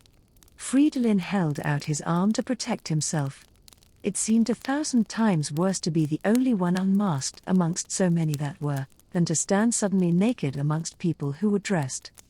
He replied firmly, "If my appearance here has offended any of the gentlemen present, I am ready to give satisfaction in the usual manner, but I shall take off my mask only if all of you will do the same." "It's not a question of satisfaction," said the cavalier in red, who until now had not spoken, but one of expiation. "Take off your mask," commanded another in a high-pitched, insolent voice which reminded Fridolin of an officer giving orders, "and will tell you to your face what's in store for you." "I shall not take it off," said Fridolin in an even sharper tone, "and woe to him who dares to touch me." A hand suddenly reached out, as if to tear off the mask, when a door suddenly opened and one of the women, Fridolin did not doubt which one it was, stood there, dressed as a nun, as he had first seen her. The others could be seen behind her in the brilliantly lighted room, naked, with veiled faces, crowding together in a terrified group. The door at once closed again. "Leave him alone," said the nun. "I am ready to redeem him." There was a short, deep silence, as though something monstrous had happened. The cavalier in black who had first demanded the password from Fridolin turned to the nun, saying, "You know what you are taking upon yourself in doing this." "I know." There was a general sigh of relief from those present. "You are free," said the cavalier to Fridolin. "Leave this house at once and be careful not to inquire further into what you have seen here. If you attempt to put anyone on our trail, whether you succeed or not, you will be doomed." Fridolin stood motionless. "How is this woman to redeem me?" he asked. There was no answer. Hands pointed to the door indicated that he must go. Fridolin shook his head. "Impose what punishment you wish, gentlemen, I won't let this woman pay for me." "You would be unable, in any case, to change her lot," the cavalier in black said very gently. "When a promise has been made here there is no turning back." The nun slowly nodded, as if to confirm the statement. "Go," she said to Fridolin. "No," replied the latter, elevating his voice. "Life means nothing to me if I must leave here without you. I shall not ask who you are or where you come from. What difference can it make to you, gentlemen, whether or not you keep up this carnival comedy, though it may aim at a serious conclusion? Whoever you may be, you surely lead other lives. I won't play a part, here or elsewhere, and if I have been forced to do so up to now, I shall give it up. I feel that a fate has overtaken me which has nothing to do with this foolery. I will tell you my name, take off my mask and be responsible for the consequences. Don't do it, exclaimed the nun, you would only ruin yourself without saving me. Go. Then she turned to the others, saying, Here I am, take me, all of you. The dark costume dropped from her, as if by magic. She stood there in the radiance of her white body, reached for the veil which was wrapped about her head, face and neck and unwound it with a wonderful circular motion. It sank to the floor, dark hair fell in great profusion over her shoulders, breasts and hips, but before Fridolin could even glance at her face, he was seized by irresistible arms, and pushed to the door. A moment later he found himself in the anteroom, the door closed behind him. A masked servant brought him his fur coat and helped him put it on.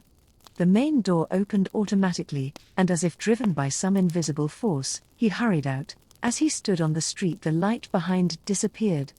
The house stood there in silence with closed windows from which not a glimmer issued. I must remember everything clearly, was his main thought. I must find the house again, the rest will follow as a matter of course. Darkness surrounded him. The dull reddish glow of a street lamp was visible a slight distance above where the cab was to wait for him. The morning coach drove up from the street below, as though he had called it. A servant opened the door. I have my own cab, said Fridolin. When the servant shook his head, Fridolin continued, If it has already gone, I'll walk back to the city. The man replied with a wave of his hand which was anything but servant-like, so that objection was out of the question.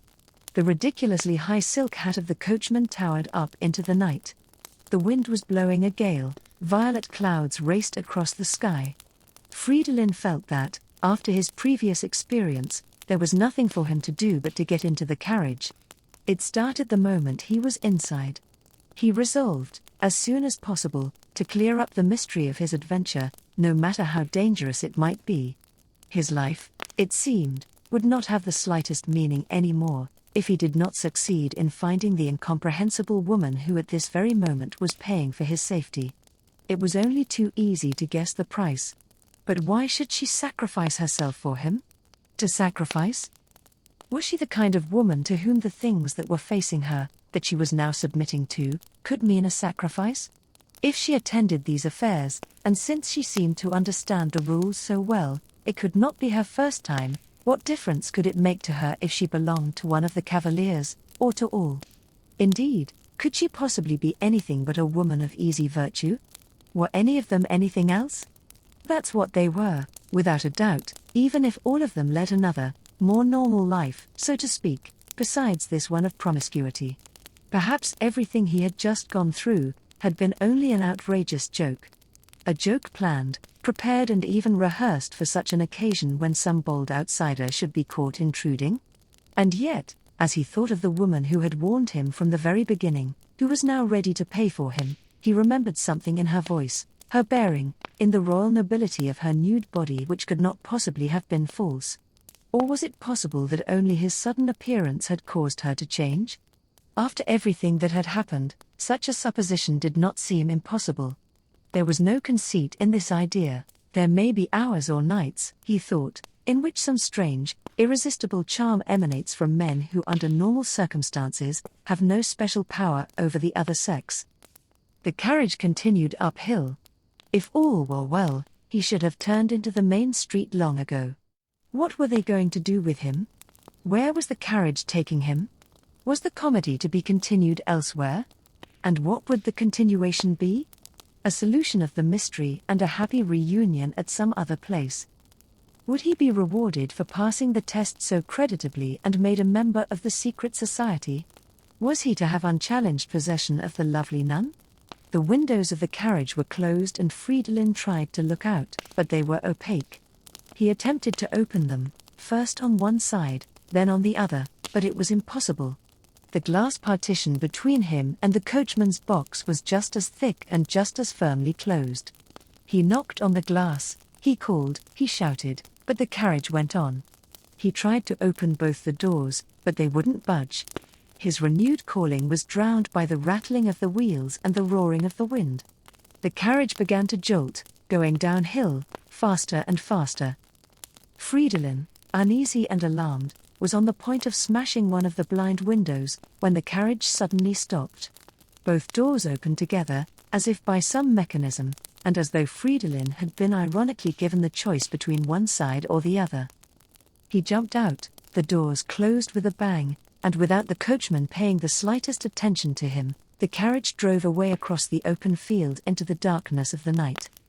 The sky was overcast, clouds raced across it, and the wind whistled. Fridolin stood in the snow which shed a faint light round about.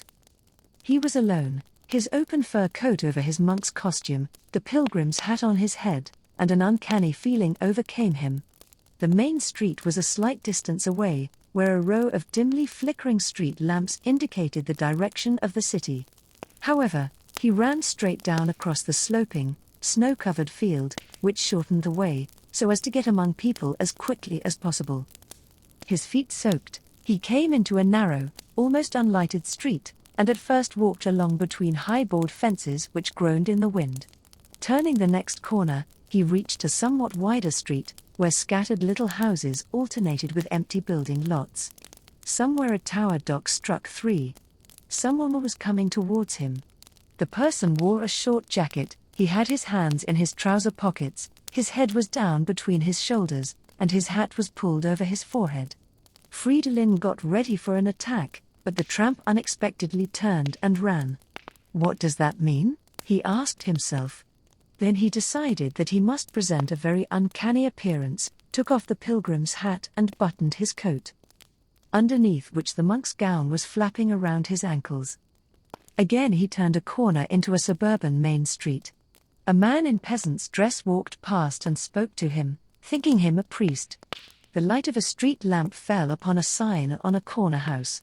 Leap Hartstathen. He wasn't very far from the house which he had left less than an hour before. For a second he felt tempted to retrace his steps and to wait in the vicinity for further developments. But he gave up the idea when he realized that he would only expose himself to grave danger without solving the mystery. As he imagined what was probably taking place in the villa at this very moment, he was filled with wrath, despair, shame and fear. This state of mind was so unbearable that it almost made him sorry the tramp had not attacked him. In fact, he almost regretted that he wasn't lying against the fence in the deserted street with a knife gash in his side. That, at least, might have given some significance to this senseless night with its childish adventures, all of which had been so ruthlessly cut short. It seemed positively ridiculous to return home, as he now intended doing. But nothing was lost as yet. There was another day ahead, and he swore that he would not rest until he had found again the beautiful woman whose dazzling nakedness had so intoxicated him.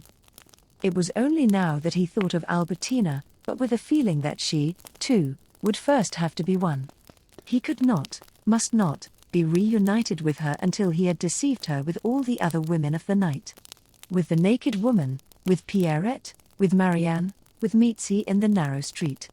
And shouldn't he also try to find the insolent student who had bumped into him, so that he might challenge him to a duel with sabers or, better still, with pistols? What did someone else's life, what did his own, matter to him? Is one always to stake one's life just from a sense of duty or self-sacrifice, and never because of a whim or a passion, or simply to match oneself against fate?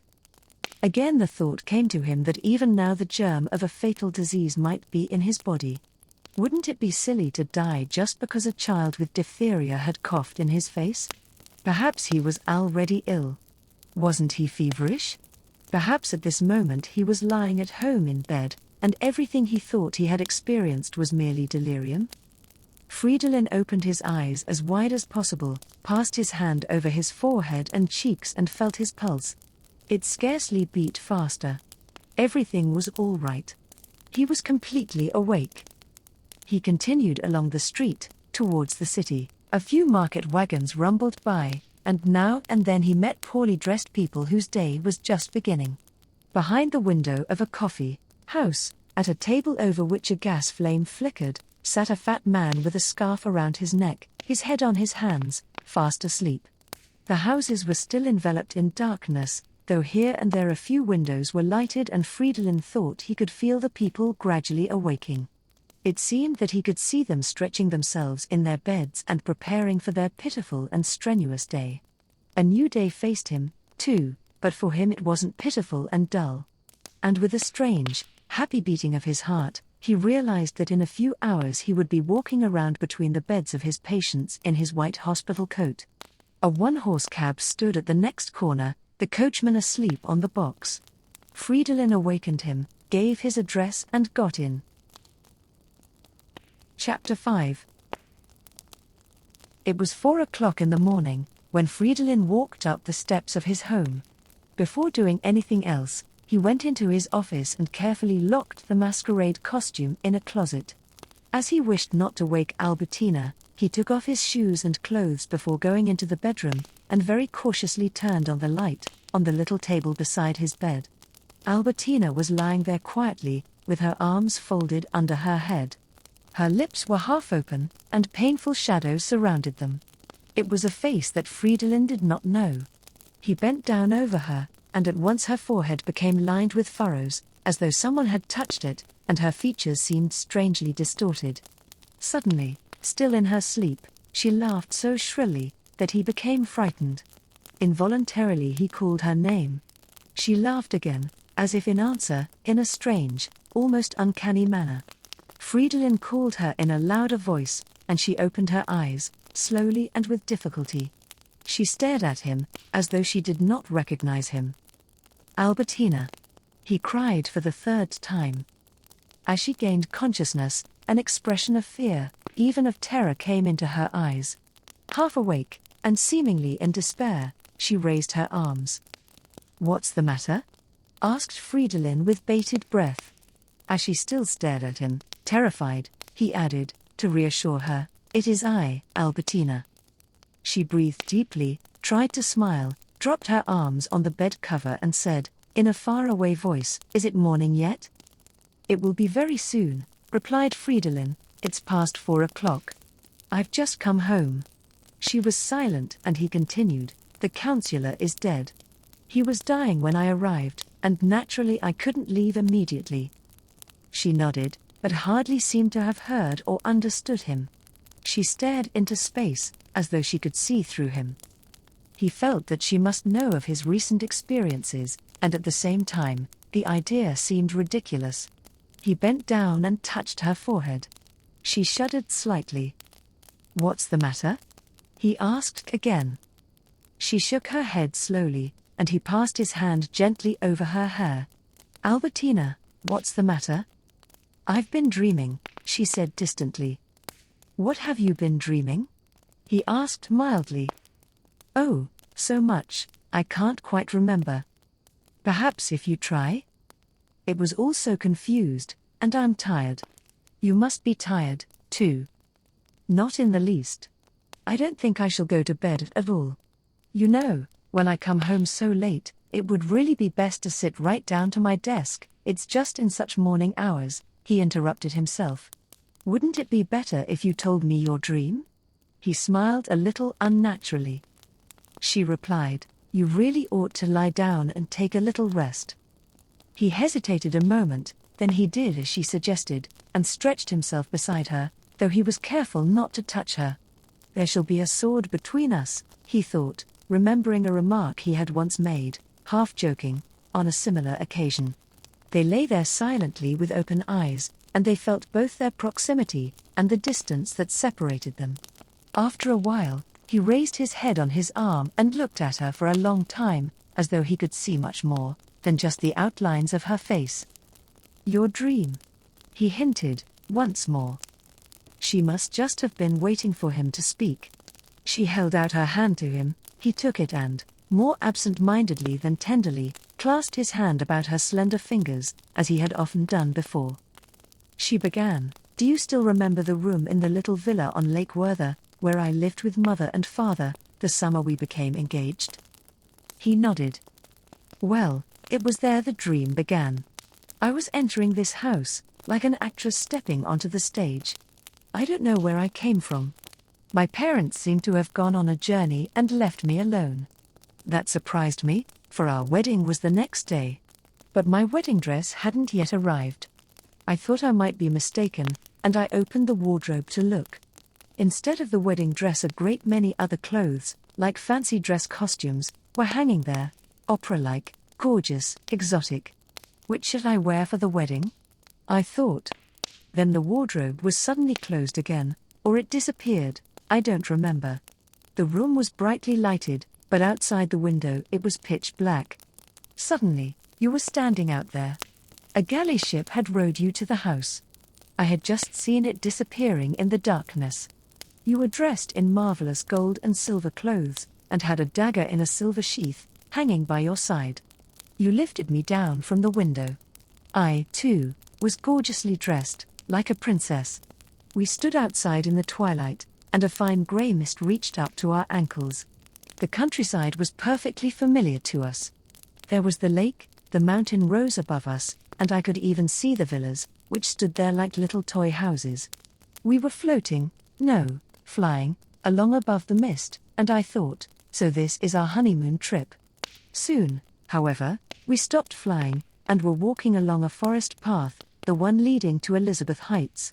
Suddenly, we came into a sort of clearing in the mountains, enclosed on three sides by the forest, while a steep wall of rock towered up in the back.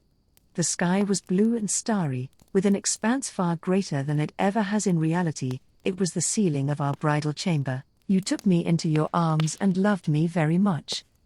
I hope you loved me, too, remarked Fridolin with an invisible, malicious smile. Even more than you did me, replied Albertina seriously, but, how can I explain it? In spite of the intensity of our happiness, our love was also sad, as if filled with some presentiment of sorrow. Suddenly, it was morning.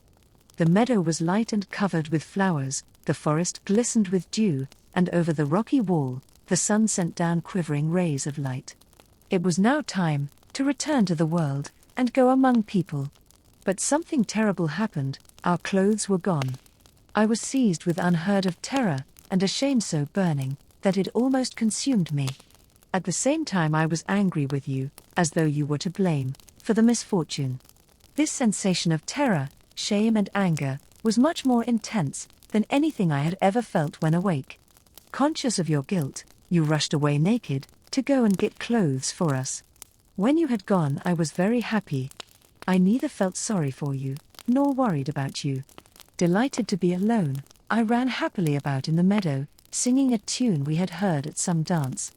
My voice had a wonderful ring, and I wished that they could hear me down in the city, which I couldn't see, but which nevertheless existed.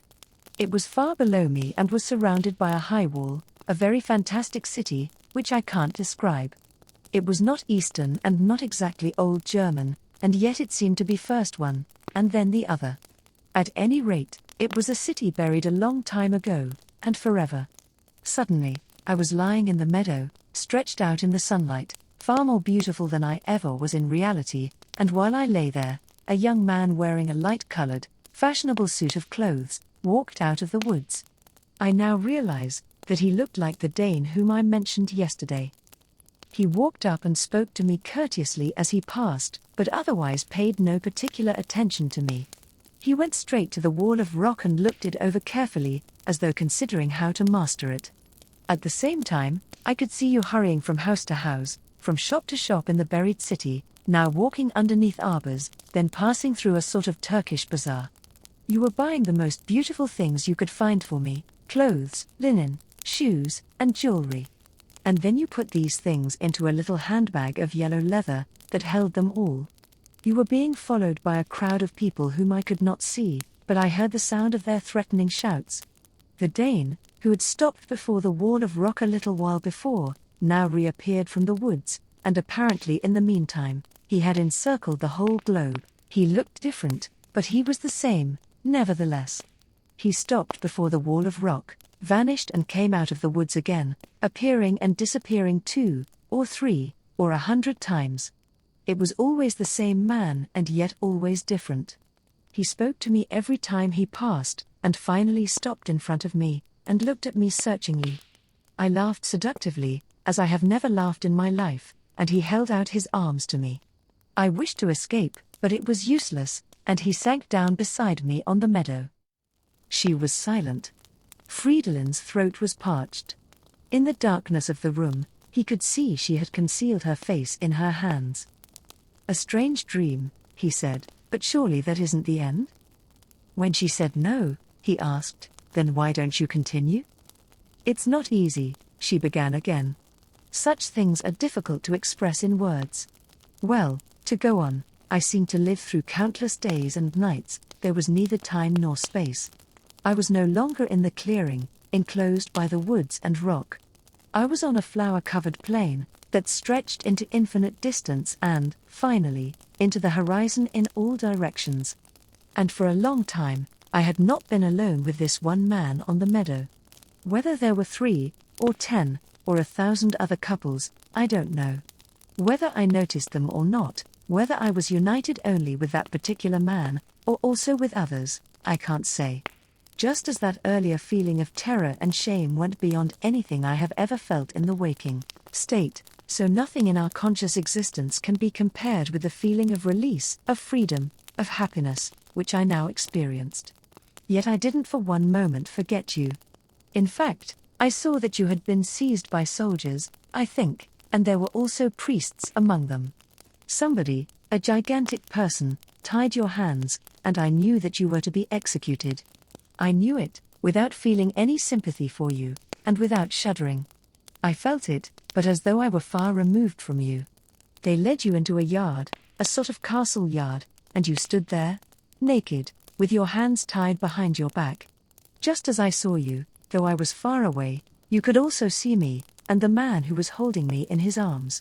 All the other couples, too, were visible in this infinite sea of nakedness, which foamed about me, and of which my companion and I were only a wave, so to speak. Then, while you were standing in the castle yard, a young woman, with a diadem on her head and wearing a purple cloak, appeared at a high-arched window between red curtains. It was the queen of the country, and she looked down at you with a stern, questioning look.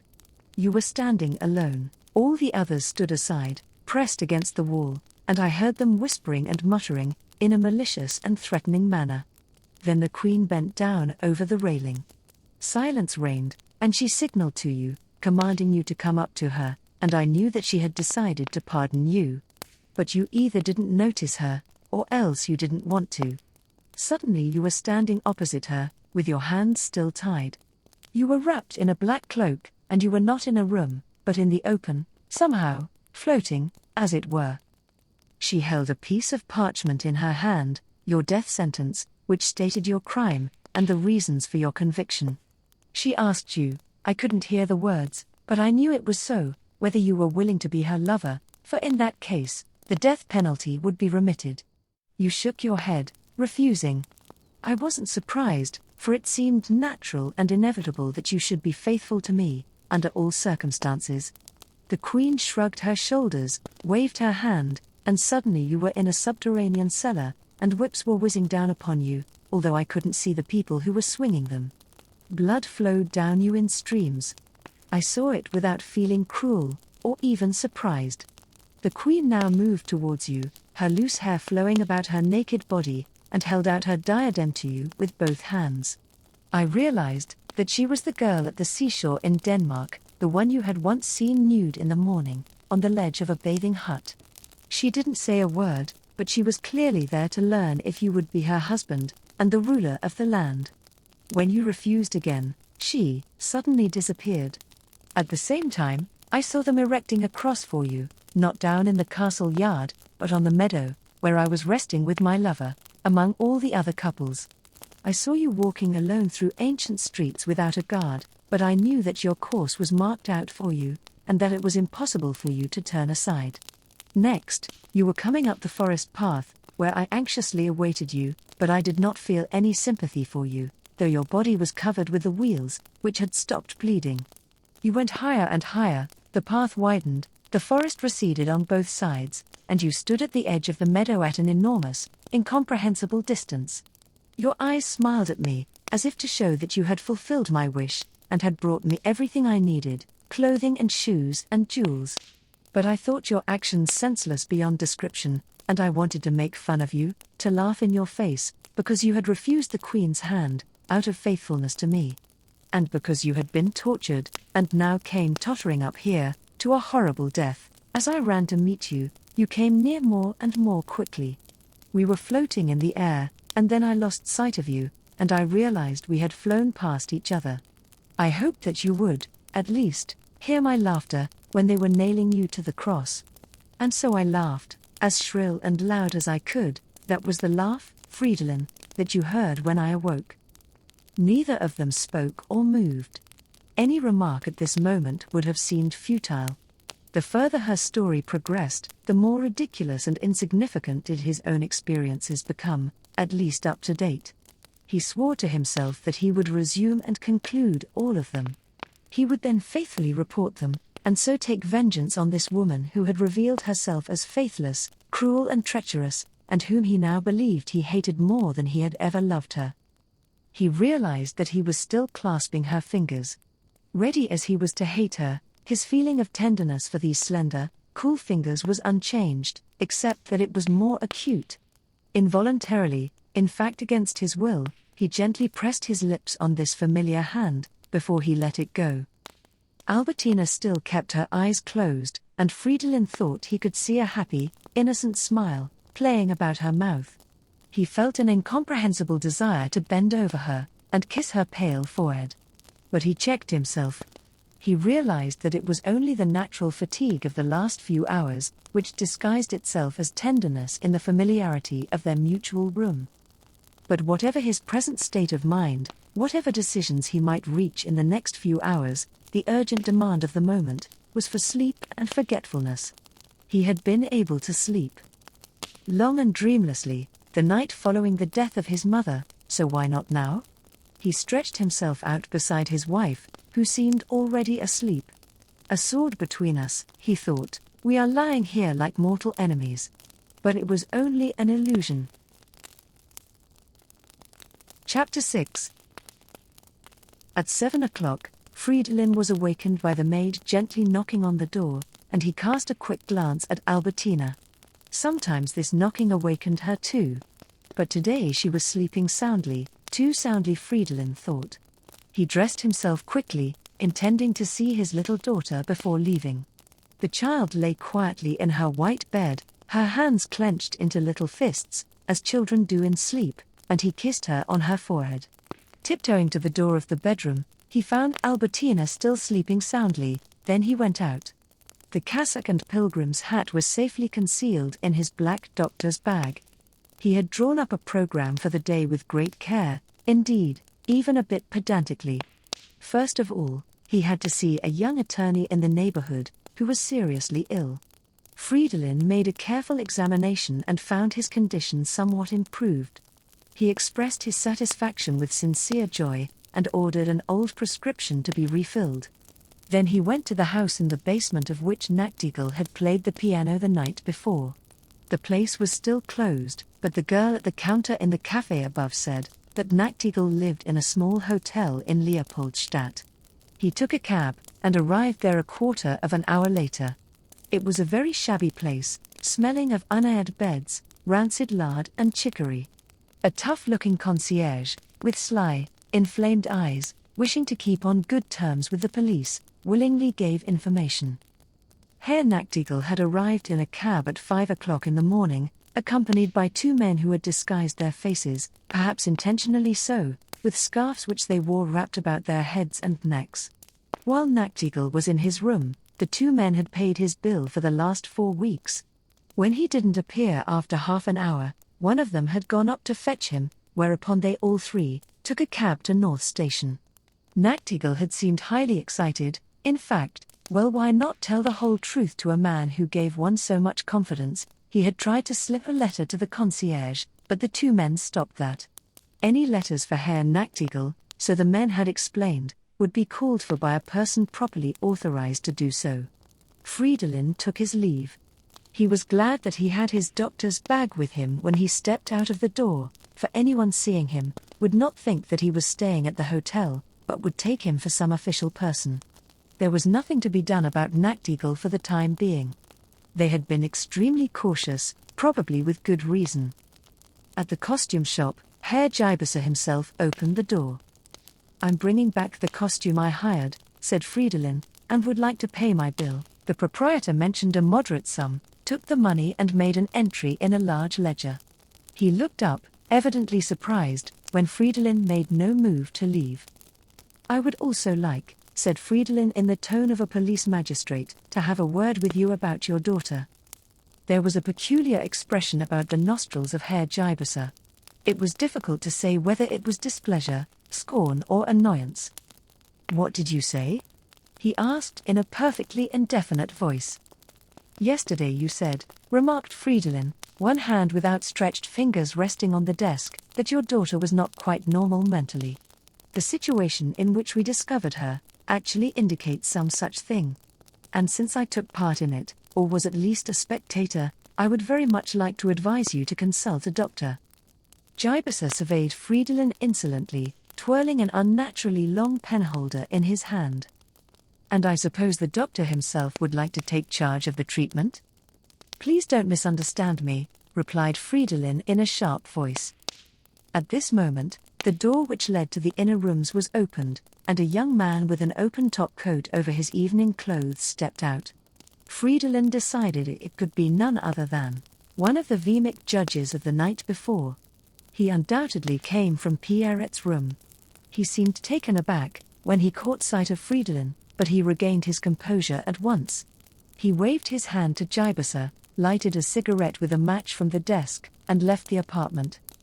Oh, that's how it is, remarked Fridolin with a contemptuous twitch of his mouth and a bitter taste on his tongue. What did you say? Asked Geiberser with perfect equanimity.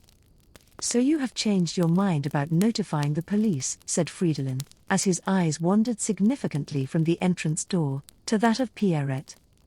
We have come to another agreement, remarked Geiberser coldly, and got up as though this were the end of an interview. He obligingly opened the door, as Fridolin turned to go and said, without changing his expression, if the doctor should want anything again. It needn't necessarily be a monk's costume. Fridolin slammed the door behind him. So that is settled, he thought, as he hurried down the stairs with a feeling of annoyance, which, even to him, seemed exaggerated. The first thing he did on arriving at the polyclinic was to telephone home to inquire whether any patients had sent for him, if there was any mail, or any other news. The maid had scarcely answered him, when Albertina herself came to the phone to answer Fridolin's call. She repeated everything the maid had already told him, and then said casually that she had just got up, and was going to have breakfast with the child. Give her a kiss for me, said Fridolin, and I hope you enjoy your breakfast. It had been pleasant to hear her voice, but he quickly hung up the receiver. Although he had really wanted to know what she planned to do during the forenoon, what business was it of his? Down in the bottom of his heart he was through with her, no matter how their surface life continued. The blonde nurse helped him to take off his coat, and handed him his white linen one, smiling at him just as they all did, whether one paid attention to them or not. A few minutes later he was in the ward. The physician in charge had suddenly sent word that he had to leave the city for a conference, and that the assistants should make the rounds without him.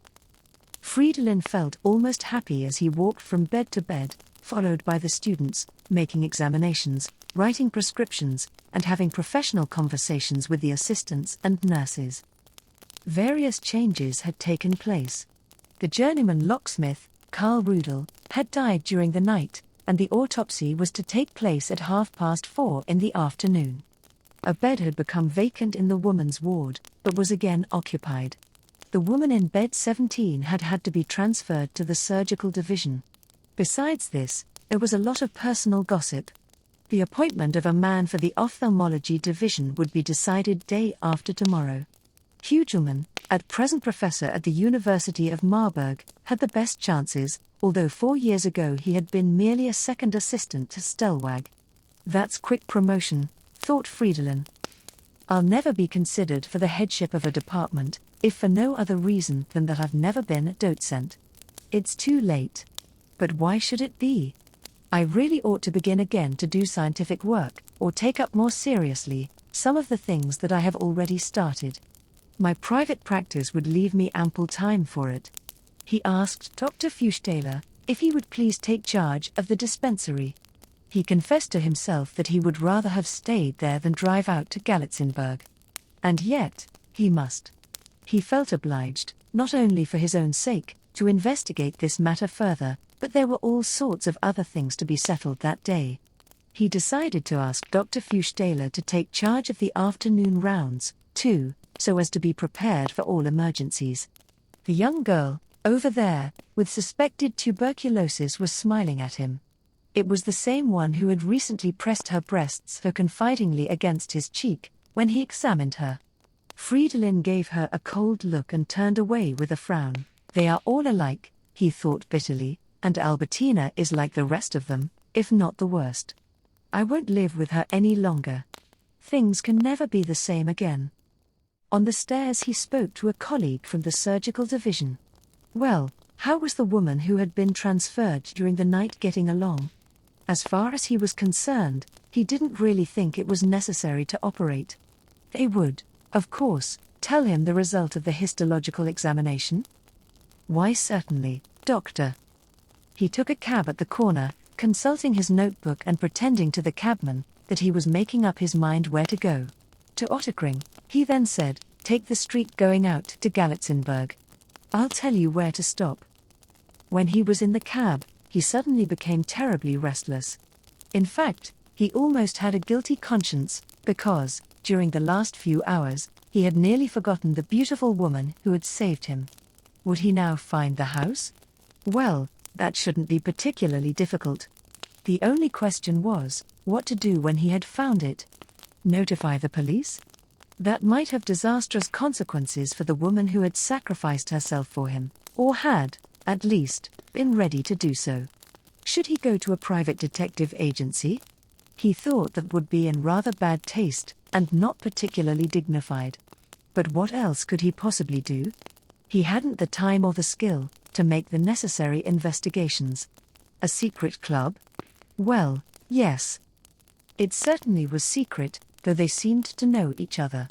Were they aristocrats, or perhaps even members of the court? He thought of certain archdukes, who might easily be capable of such behavior. And what about the women? Probably they were recruited from brothels. Well, that was not by any means certain, but at any rate, they seemed very attractive. But how about the woman who had sacrificed herself for him? Sacrificed? Why did he try, again and again, to make himself believe that it really was a sacrifice? It had been a joke, of course, the whole thing had been a joke, and he ought to be grateful to have gotten out of the scrape so easily. Well, why not? He had preserved his dignity, and the Cavaliers probably realized that he was nobody's fool. And she must have realized it also. Very likely she had cared more for him than for all those archdukes or whatever they were. He got out at the end of Leap Hartstall, where the road led sharply uphill, and took the precaution of sending the cab away. There were white clouds in the pale blue sky, and the sun shone with the warmth of spring. He looked back, there was nothing suspicious in sight, no cab, no pedestrian. He walked slowly up the road. His coat became heavy. He took it off and threw it over his shoulder, just as he came to the spot where he thought the side street, in which the mysterious house stood, branched off to the right. He could not go wrong. The street went downhill, but not nearly so steeply as it had seemed during the night. It was a quiet little street. There were rosebushes carefully covered with straw in a front garden, and in the next yard stood a baby carriage. A boy in a blue jersey suit was romping about, and a laughing young woman watched him from a ground floor window. Next came an empty lot, then an uncultivated fenced-in garden, then a little villa, next a lawn, and finally, there was no doubt about it, the house he was looking for. It certainly did not seem large or magnificent. It was a one-story villa in modest Empire style, and obviously renovated a comparatively short time before. The green blinds were down, and there was nothing to show that anyone lived there. Fridolin looked around. There was no one in the street, except farther down, where two boys with books under their arms were going in the opposite direction. He stopped in front of the garden gate. And what was he to do now? Simply walk back again? That would be too ridiculous, he thought, looking for the bell button. Supposing someone answered it, what was he to say? Well, he would simply ask if the pretty country house was to let for the summer. But the house door had already opened and an old servant in plain mourning livery came out and slowly walked down the narrow path to the gate. He held a letter in his hand and silently pushed it through the iron bars to Fridolin, whose heart was beating wildly. "For me?" he asked, hesitantly. The servant nodded, went back to the house, and the door closed behind him. What does that mean? Fridolin asked himself. Can it possibly be from her? Does she, herself, own the house? He walked back up the street quickly, and it was only then that he noticed his name on the envelope in large, dignified letters. He opened it, unfolded a sheet and read the following. Give up your inquiries which are perfectly useless, and consider these words a second warning. We hope, for your own good, that this will be sufficient.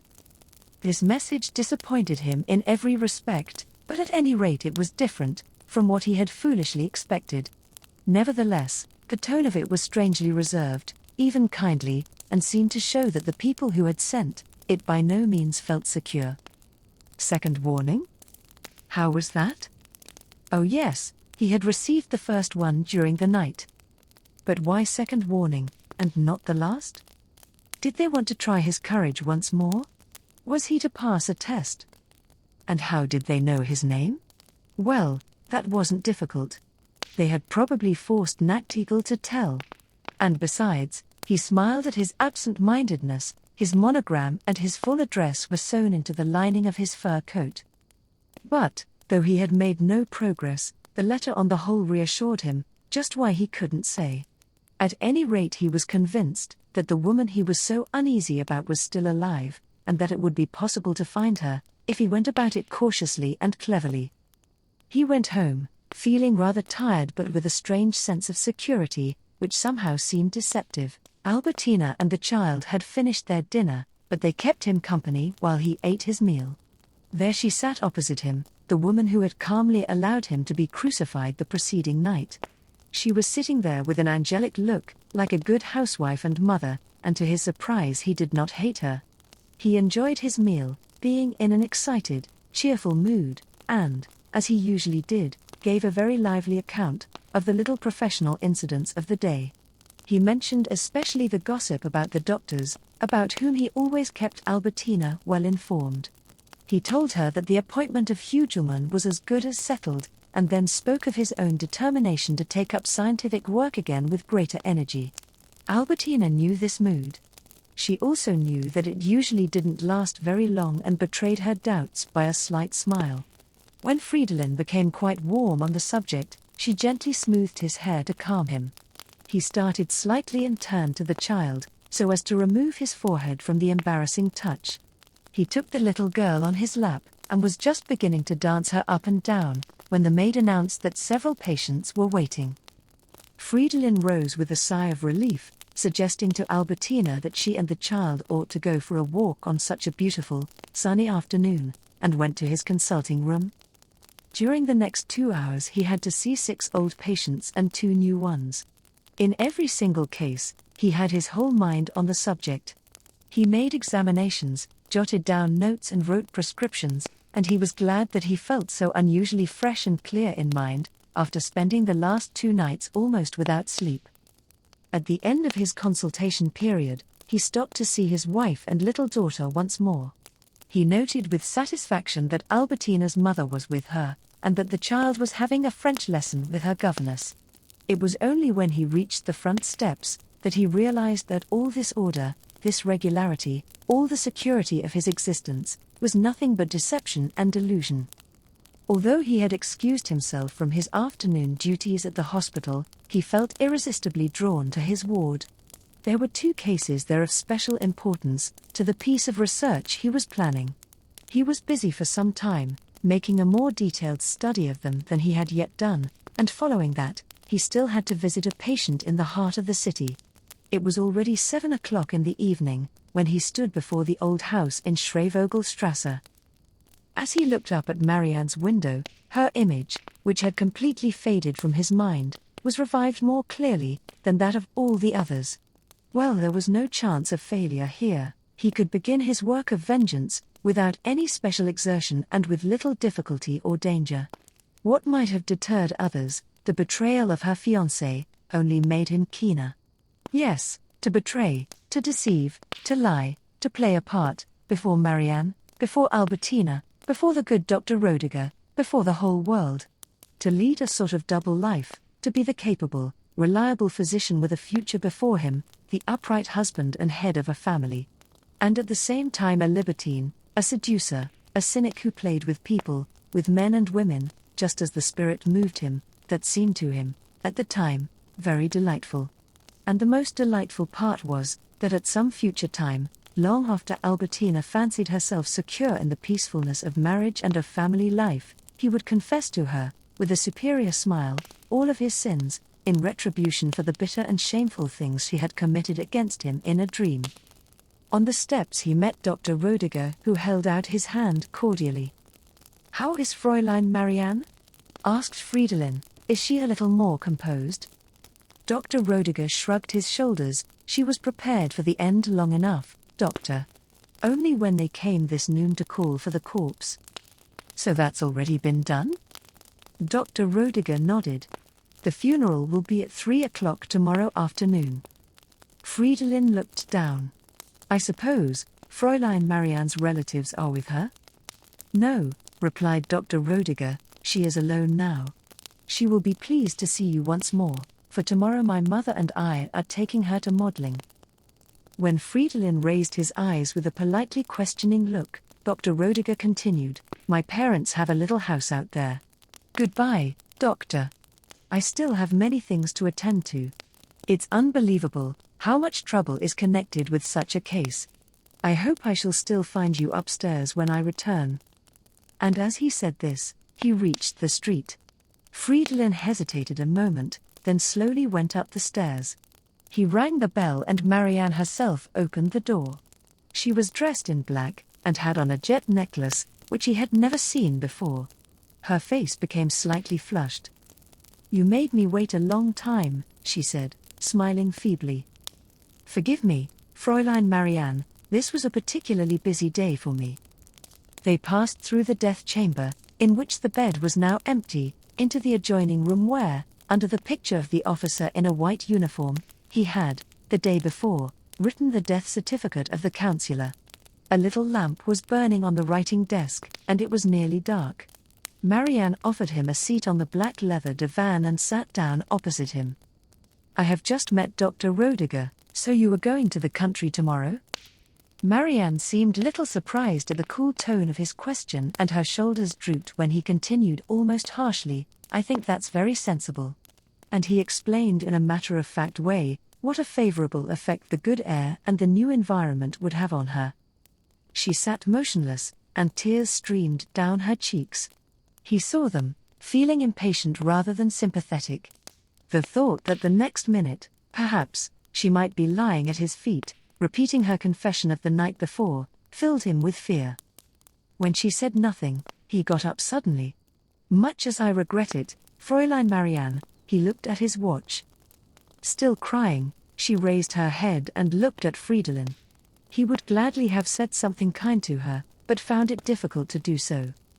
"I suppose you will stay in the country for several days," he began rather awkwardly. "I hope you will write to me. By the way, Dr. Rodiger says the wedding is to be soon. Let me offer you my best wishes." She did not move, as though she had understood neither his congratulations, nor his farewell. He held out his hand but she refused it, and he repeated almost reproachfully, "Well then, I sincerely hope that you will keep me posted about your health. Goodbye, Fräulein Marianne." She sat there as if turned to stone, and he left the room, stopping for a second in the doorway, as though to give her a last opportunity to call him back. But she turned her head away, and he closed the door behind him. When he was out in the hallway, he felt rather remorseful, and for a moment he thought of going back, but he felt that it would have been ridiculous to do so. But what was he to do now? Go home? Where else could he go? Anyhow, there was nothing more he could do today. And what about tomorrow? What could he do and how should he go about it? He felt awkward and helpless. Everything he put his hands to turned out a failure. Everything seemed unreal: his home, his wife, his child, his profession, and even he himself, mechanically walking along through the nocturnal streets, with his thoughts roaming through space. The clock on the Rothaus Tower struck 7:30. It didn't matter how late it was, he had more time on his hands than he needed. There was nothing and no one that interested him, and he pitied himself not a little. Then the idea occurred to him, not deliberately but as a flash across his mind, to drive to some station, take a train, no matter where, and to disappear, leaving everyone behind. He could then turn up again, somewhere abroad, and start a new life, as a different personality. He recalled certain strange pathological cases, which he had read in books on psychiatry, so-called double lives. A man living in normal circumstances suddenly disappeared, was not heard from, returned months or years later, and didn't remember where he had been during this time. Later, however, someone who had run across him, somewhere, in a foreign country, recognized him, but the man himself remembered nothing. Such things certainly didn't happen very often, but just the same, they were authentic. Many others probably experienced the same things in a lesser degree. For instance, when one comes back out of dreams. Of course, one remembers some dreams, but there must be others one completely forgets, of which nothing remains but a mysterious mood, a curious numbness. Or one doesn't remember until very much later, and doesn't even then know whether it was real, or only a dream. Only a dream. While Fridolin wandered along, drifting aimlessly towards his home, he entered the neighborhood of the dark, rather questionable street, where he had accompanied the forlorn little girl to her humble room less than 24 hours before. Why was she forlorn? And why was just this street questionable? Isn't it strange, how we are misled by words, how we give names to streets, events and people, and form judgments about them, just because we are too lazy to change our habits? Wasn't this young girl in reality the most charming, if not actually the purest of all those, with whom he had come in contact during the past night? He felt rather touched when he thought of her, and remembering his plan of the night before, he turned into the nearest store and bought all kinds of delicacies. Walking along with his package, the consciousness of performing an act which was at least sensible, and perhaps actually laudable, made him feel glad. Nevertheless, he turned up his coat collar when he stepped into the hallway, and went upstairs several steps at a time. The bell of the apartment rang with unwelcome shrillness, and he felt relieved when a disreputable-looking woman informed him that Fräulein Mietzi was not at home. But before the woman had an opportunity of taking charge of the package for Mietzi, another woman joined them. She was still young and not bad-looking, and had on a sort of bath robe. "Whom are you looking for?" she said. "Fräulein Mietzi? Well, she won't be home again for some time." The older woman made a sign to her to keep quiet, but Fridolin, anxious to confirm what he had already half-guessed, asked very simply, "She's in the hospital, isn't she?" "Well, as long as you know it anyhow, but there's nothing wrong with me, thank heaven," she exclaimed vivaciously and stepped quite close to Fridolin. Her lips were half open, and as she boldly drew up her voluptuous body, the bath robe parted. Fridolin declined and said, "I was passing by and I stopped to bring something for Mietzi." He suddenly felt very young, but asked in a matter-of-fact voice, "In which ward is she?" The younger woman mentioned the name of a professor, in whose clinic Fridolin had been an assistant several years before, and added good-naturedly, "Just let me have those packages, I'll take them to her tomorrow. And I promise that I won't snitch any of it. I'll give her your regards too, and tell her that you're still true to her." She stepped closer to him and laughed invitingly, but when he drew back a little she gave it up at once and said, as if to console him, "The doctor said she'd be home in 6 or, at most, 8 weeks." When Fridolin returned to the street he felt choked with tears. He knew that this was not because he was deeply affected, but because his nerves were gradually giving way, and he intentionally struck up a quicker and more lively pace than he was in the mood for. Was this another and final sign that everything was bound to turn out a failure for him? But why should it? The fact that he had escaped such a great danger might just as well be a good sign. Was it the all-important thing to escape danger? He could expect to face many others, as he was by no means ready to give up the search for the marvelous woman of the night before. Of course, it was too late to do anything about it now. Besides, he had to consider carefully just how to continue the search. If only there was someone he could consult in the matter. But he knew of no one to whom he was willing to confide his adventures of the preceding night. For years he had not exchanged confidences with anyone except his wife, and of course, he could hardly discuss this case with her. Neither this nor any other. For, no matter how one looked at it, she had permitted him to be crucified the night before. And he suddenly realized why he was walking, not towards his house, but, unconsciously, farther and farther in the opposite direction. He would not, and could not, face Albertina now. The most sensible thing to do was to have supper away from home, then he could go to his ward and look after his 2 cases. But under no circumstances would he go home until he could be certain of finding Albertina asleep. He entered a cafe, one of the more quiet and select ones near the Rot House. He telephoned home not to expect him for supper, and hung up the receiver quickly, so that Albertina wouldn't have a chance to come to the phone. Then he sat down by a window and drew the curtain. A man had just taken a seat in a distant corner. He wore a dark overcoat and inconspicuous clothes, and Fridolin thought he had seen his face before, during the day. It might, of course, be just a fancy. He picked up an evening paper, read a few lines here and there, just as he had done the night before in a different place. Reports on political events, articles on the theatre, art and literature, accounts of accidents and disasters. In some city that he had never heard of in the United States, a theatre had burned down. Peter Carrand, a chimney sweep, had thrown himself out of a window. Somehow, it seemed strange to Fridolin that even chimney sweeps occasionally commit suicide. Involuntarily, he wondered whether the man had first washed himself properly, or whether he had plunged into nothingness just as he was, black and dirty. A woman had taken poison that morning in a fashionable hotel in the heart of the city.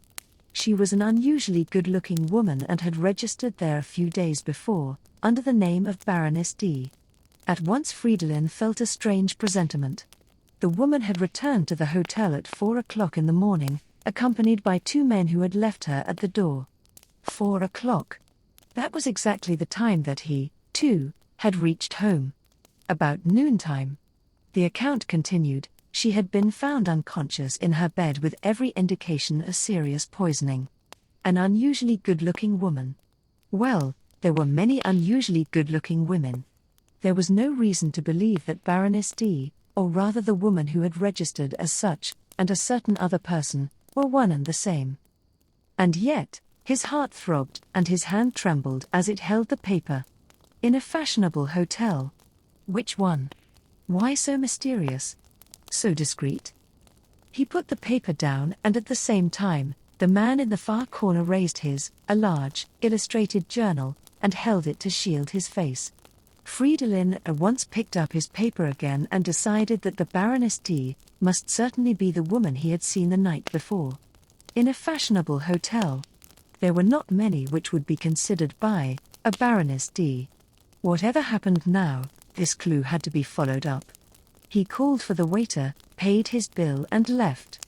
At the door he turned to look for the suspicious character in the corner, but strange to say, he was already gone. Serious poisoning. But she was still living. She was living when they found her. There was really no reason to suppose that she had not been saved. In any case, he would find her, whether she lived or not.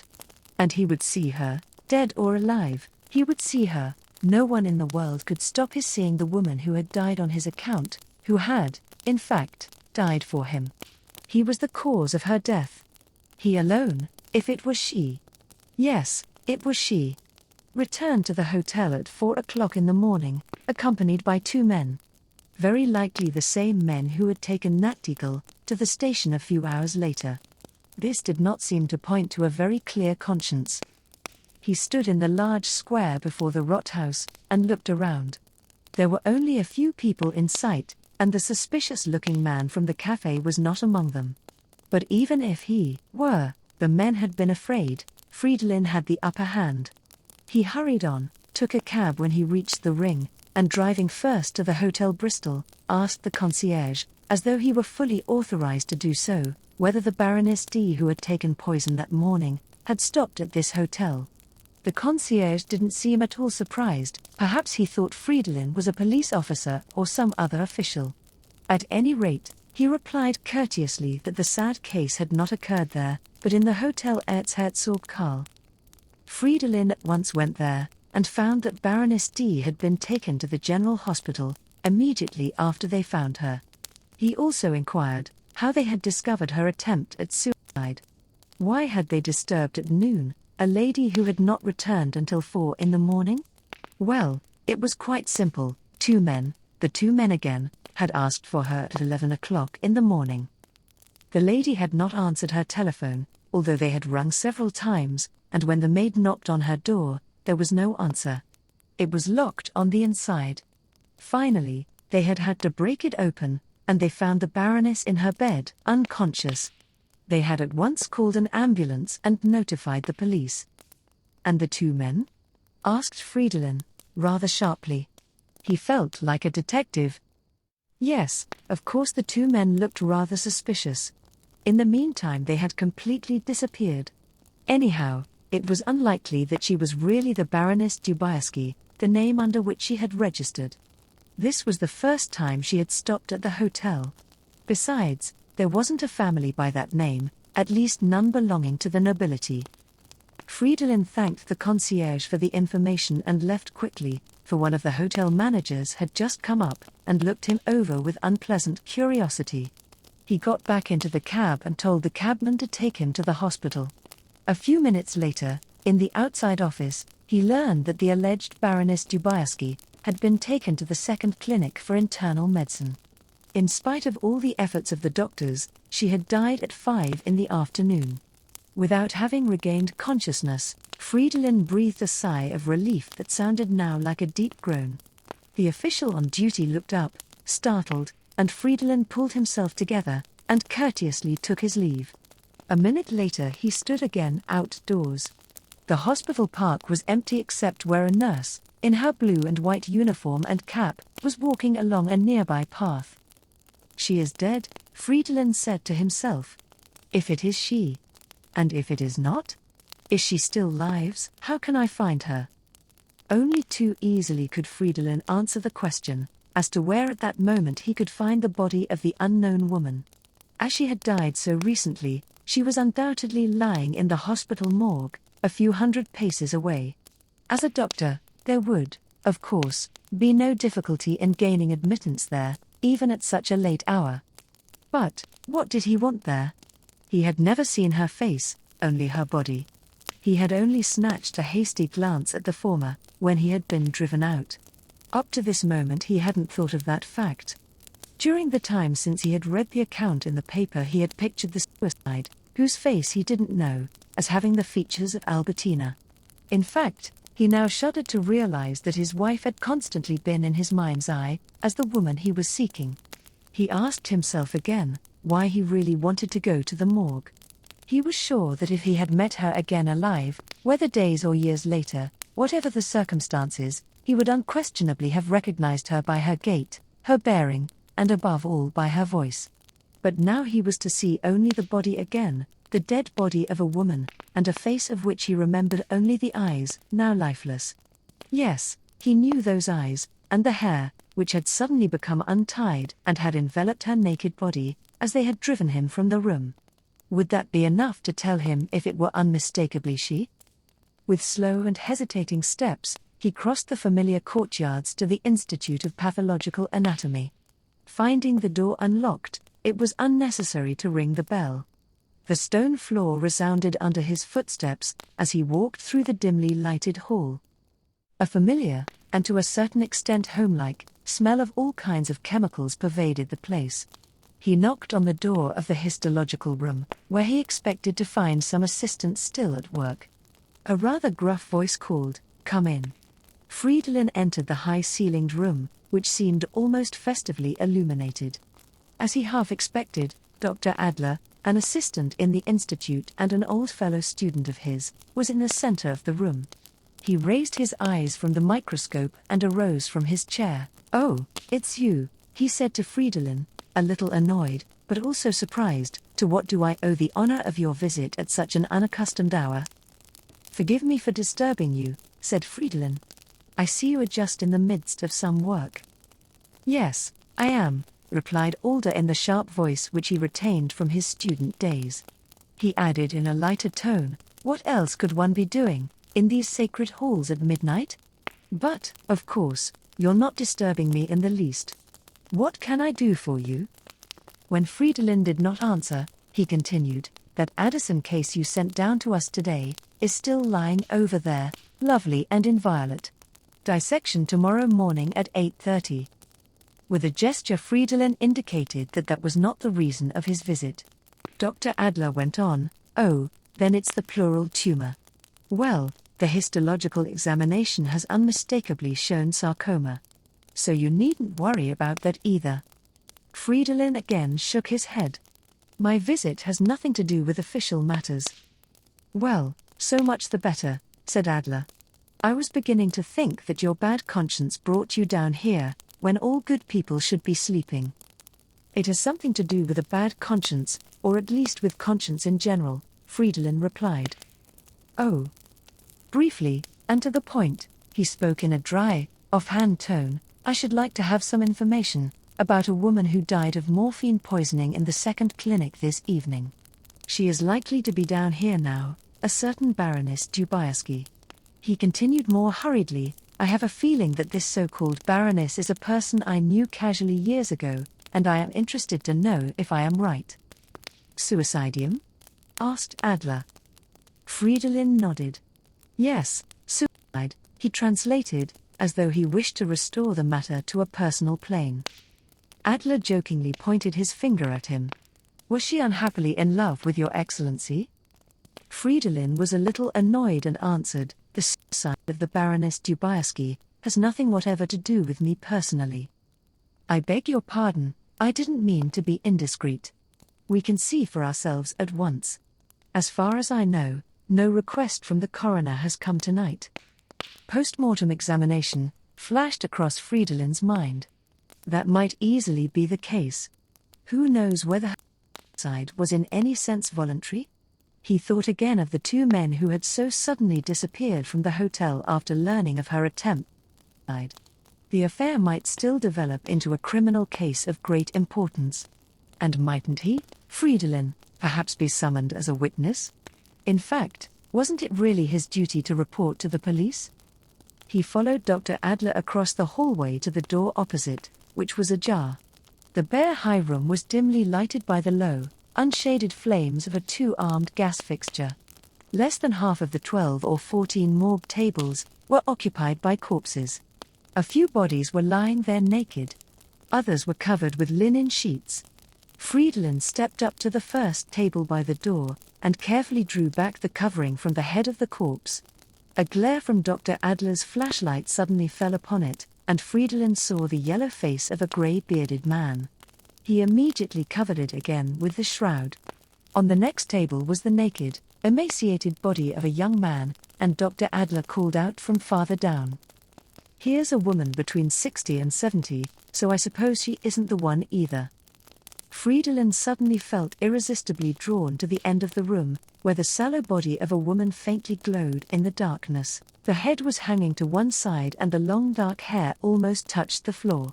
He instinctively stretched out his hand to put the head in its proper position, but feeling a certain dread which, as a doctor, was otherwise unknown to him, he drew back his hand.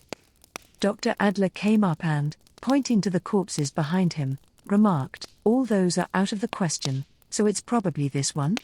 He pointed his flashlight at the woman's head. Overcoming his dread, Fridolin raised it a little with his hands. A white face with half-closed eyelids stared at him. The lower jaw hung down limply, the narrow upper lip was drawn up, revealing the bluish gums and a number of white teeth. Fridolin could not tell whether this face had ever been beautiful, even as lately as the day before. It was a face without any expression or character. It was dead. It could just as easily have been the face of a woman of 18, as of 38. "Is it she?" asked Dr. Adler. Fridolin bent lower, as though he could, with his piercing look, wrest an answer from the rigid features. Yet at the same time, he knew that if it were her face, and her eyes, the eyes that had shone at him the day before with so much passion, he would not, could not, and in reality did not, want to know. He gently laid the head back on the table. His eyes followed the moving flashlight, passing along the dead body. Was it her body? The wonderful alluring body for which, only yesterday, he had felt such agonizing desire? Fridolin touched the forehead, the cheeks, the shoulders and arms of the dead woman, doing so as if compelled and directed by an invisible power. He twined his fingers about those of the corpse, and rigid as they were, they seemed to him to make an effort to move, to seize his hand. Indeed, he almost felt that a vague and distant look from underneath her eyelids was searching his face. He bent over her, as if magically attracted.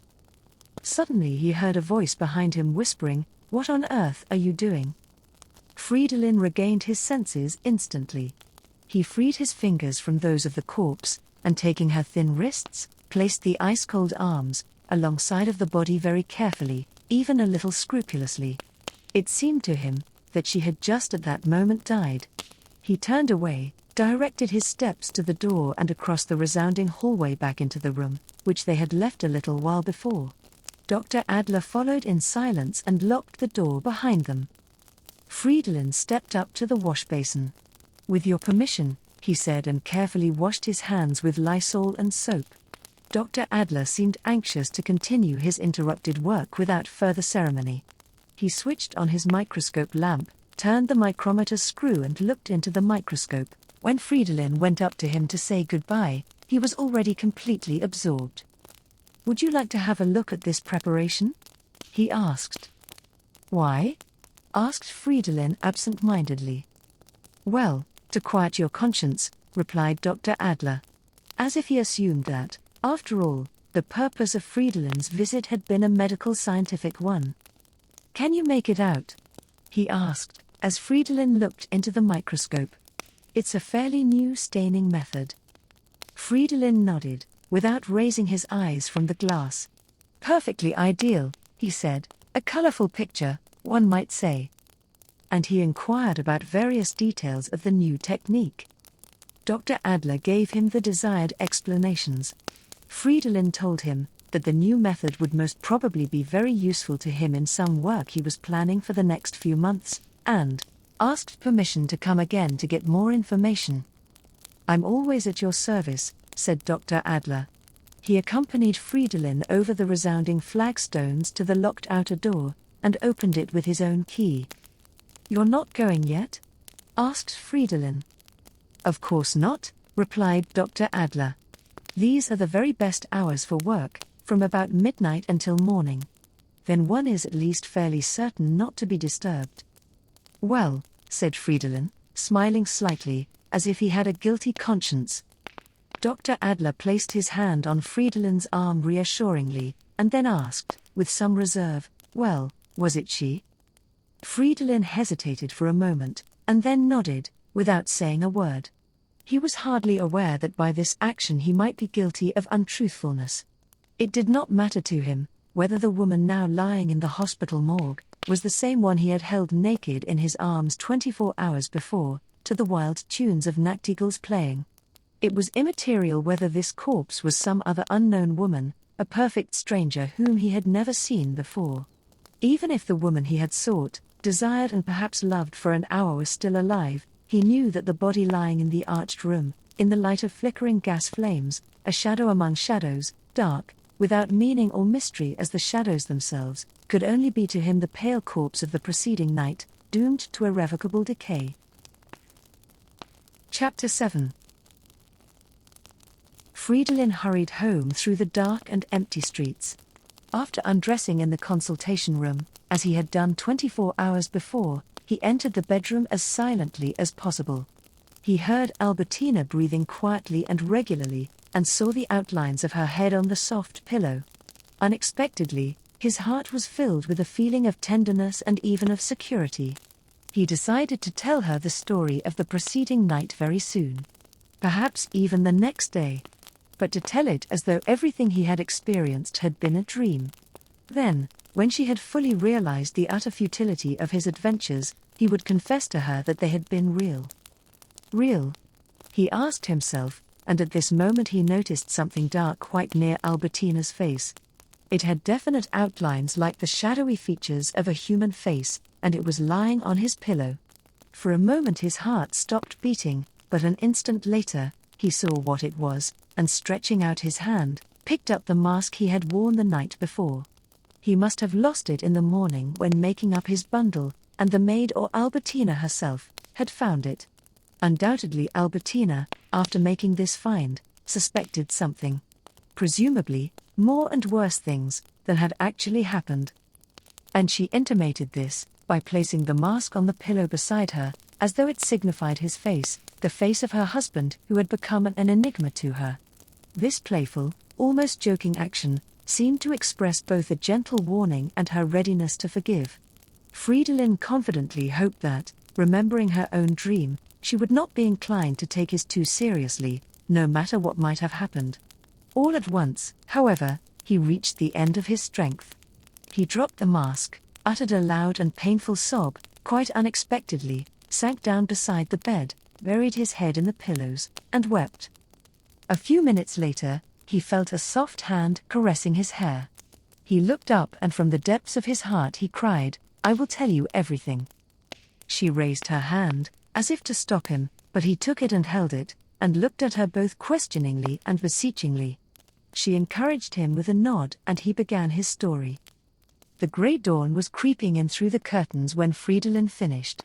Albertina hadn't once interrupted him with a curious or impatient question. She probably felt that he could not, and would not, keep anything from her.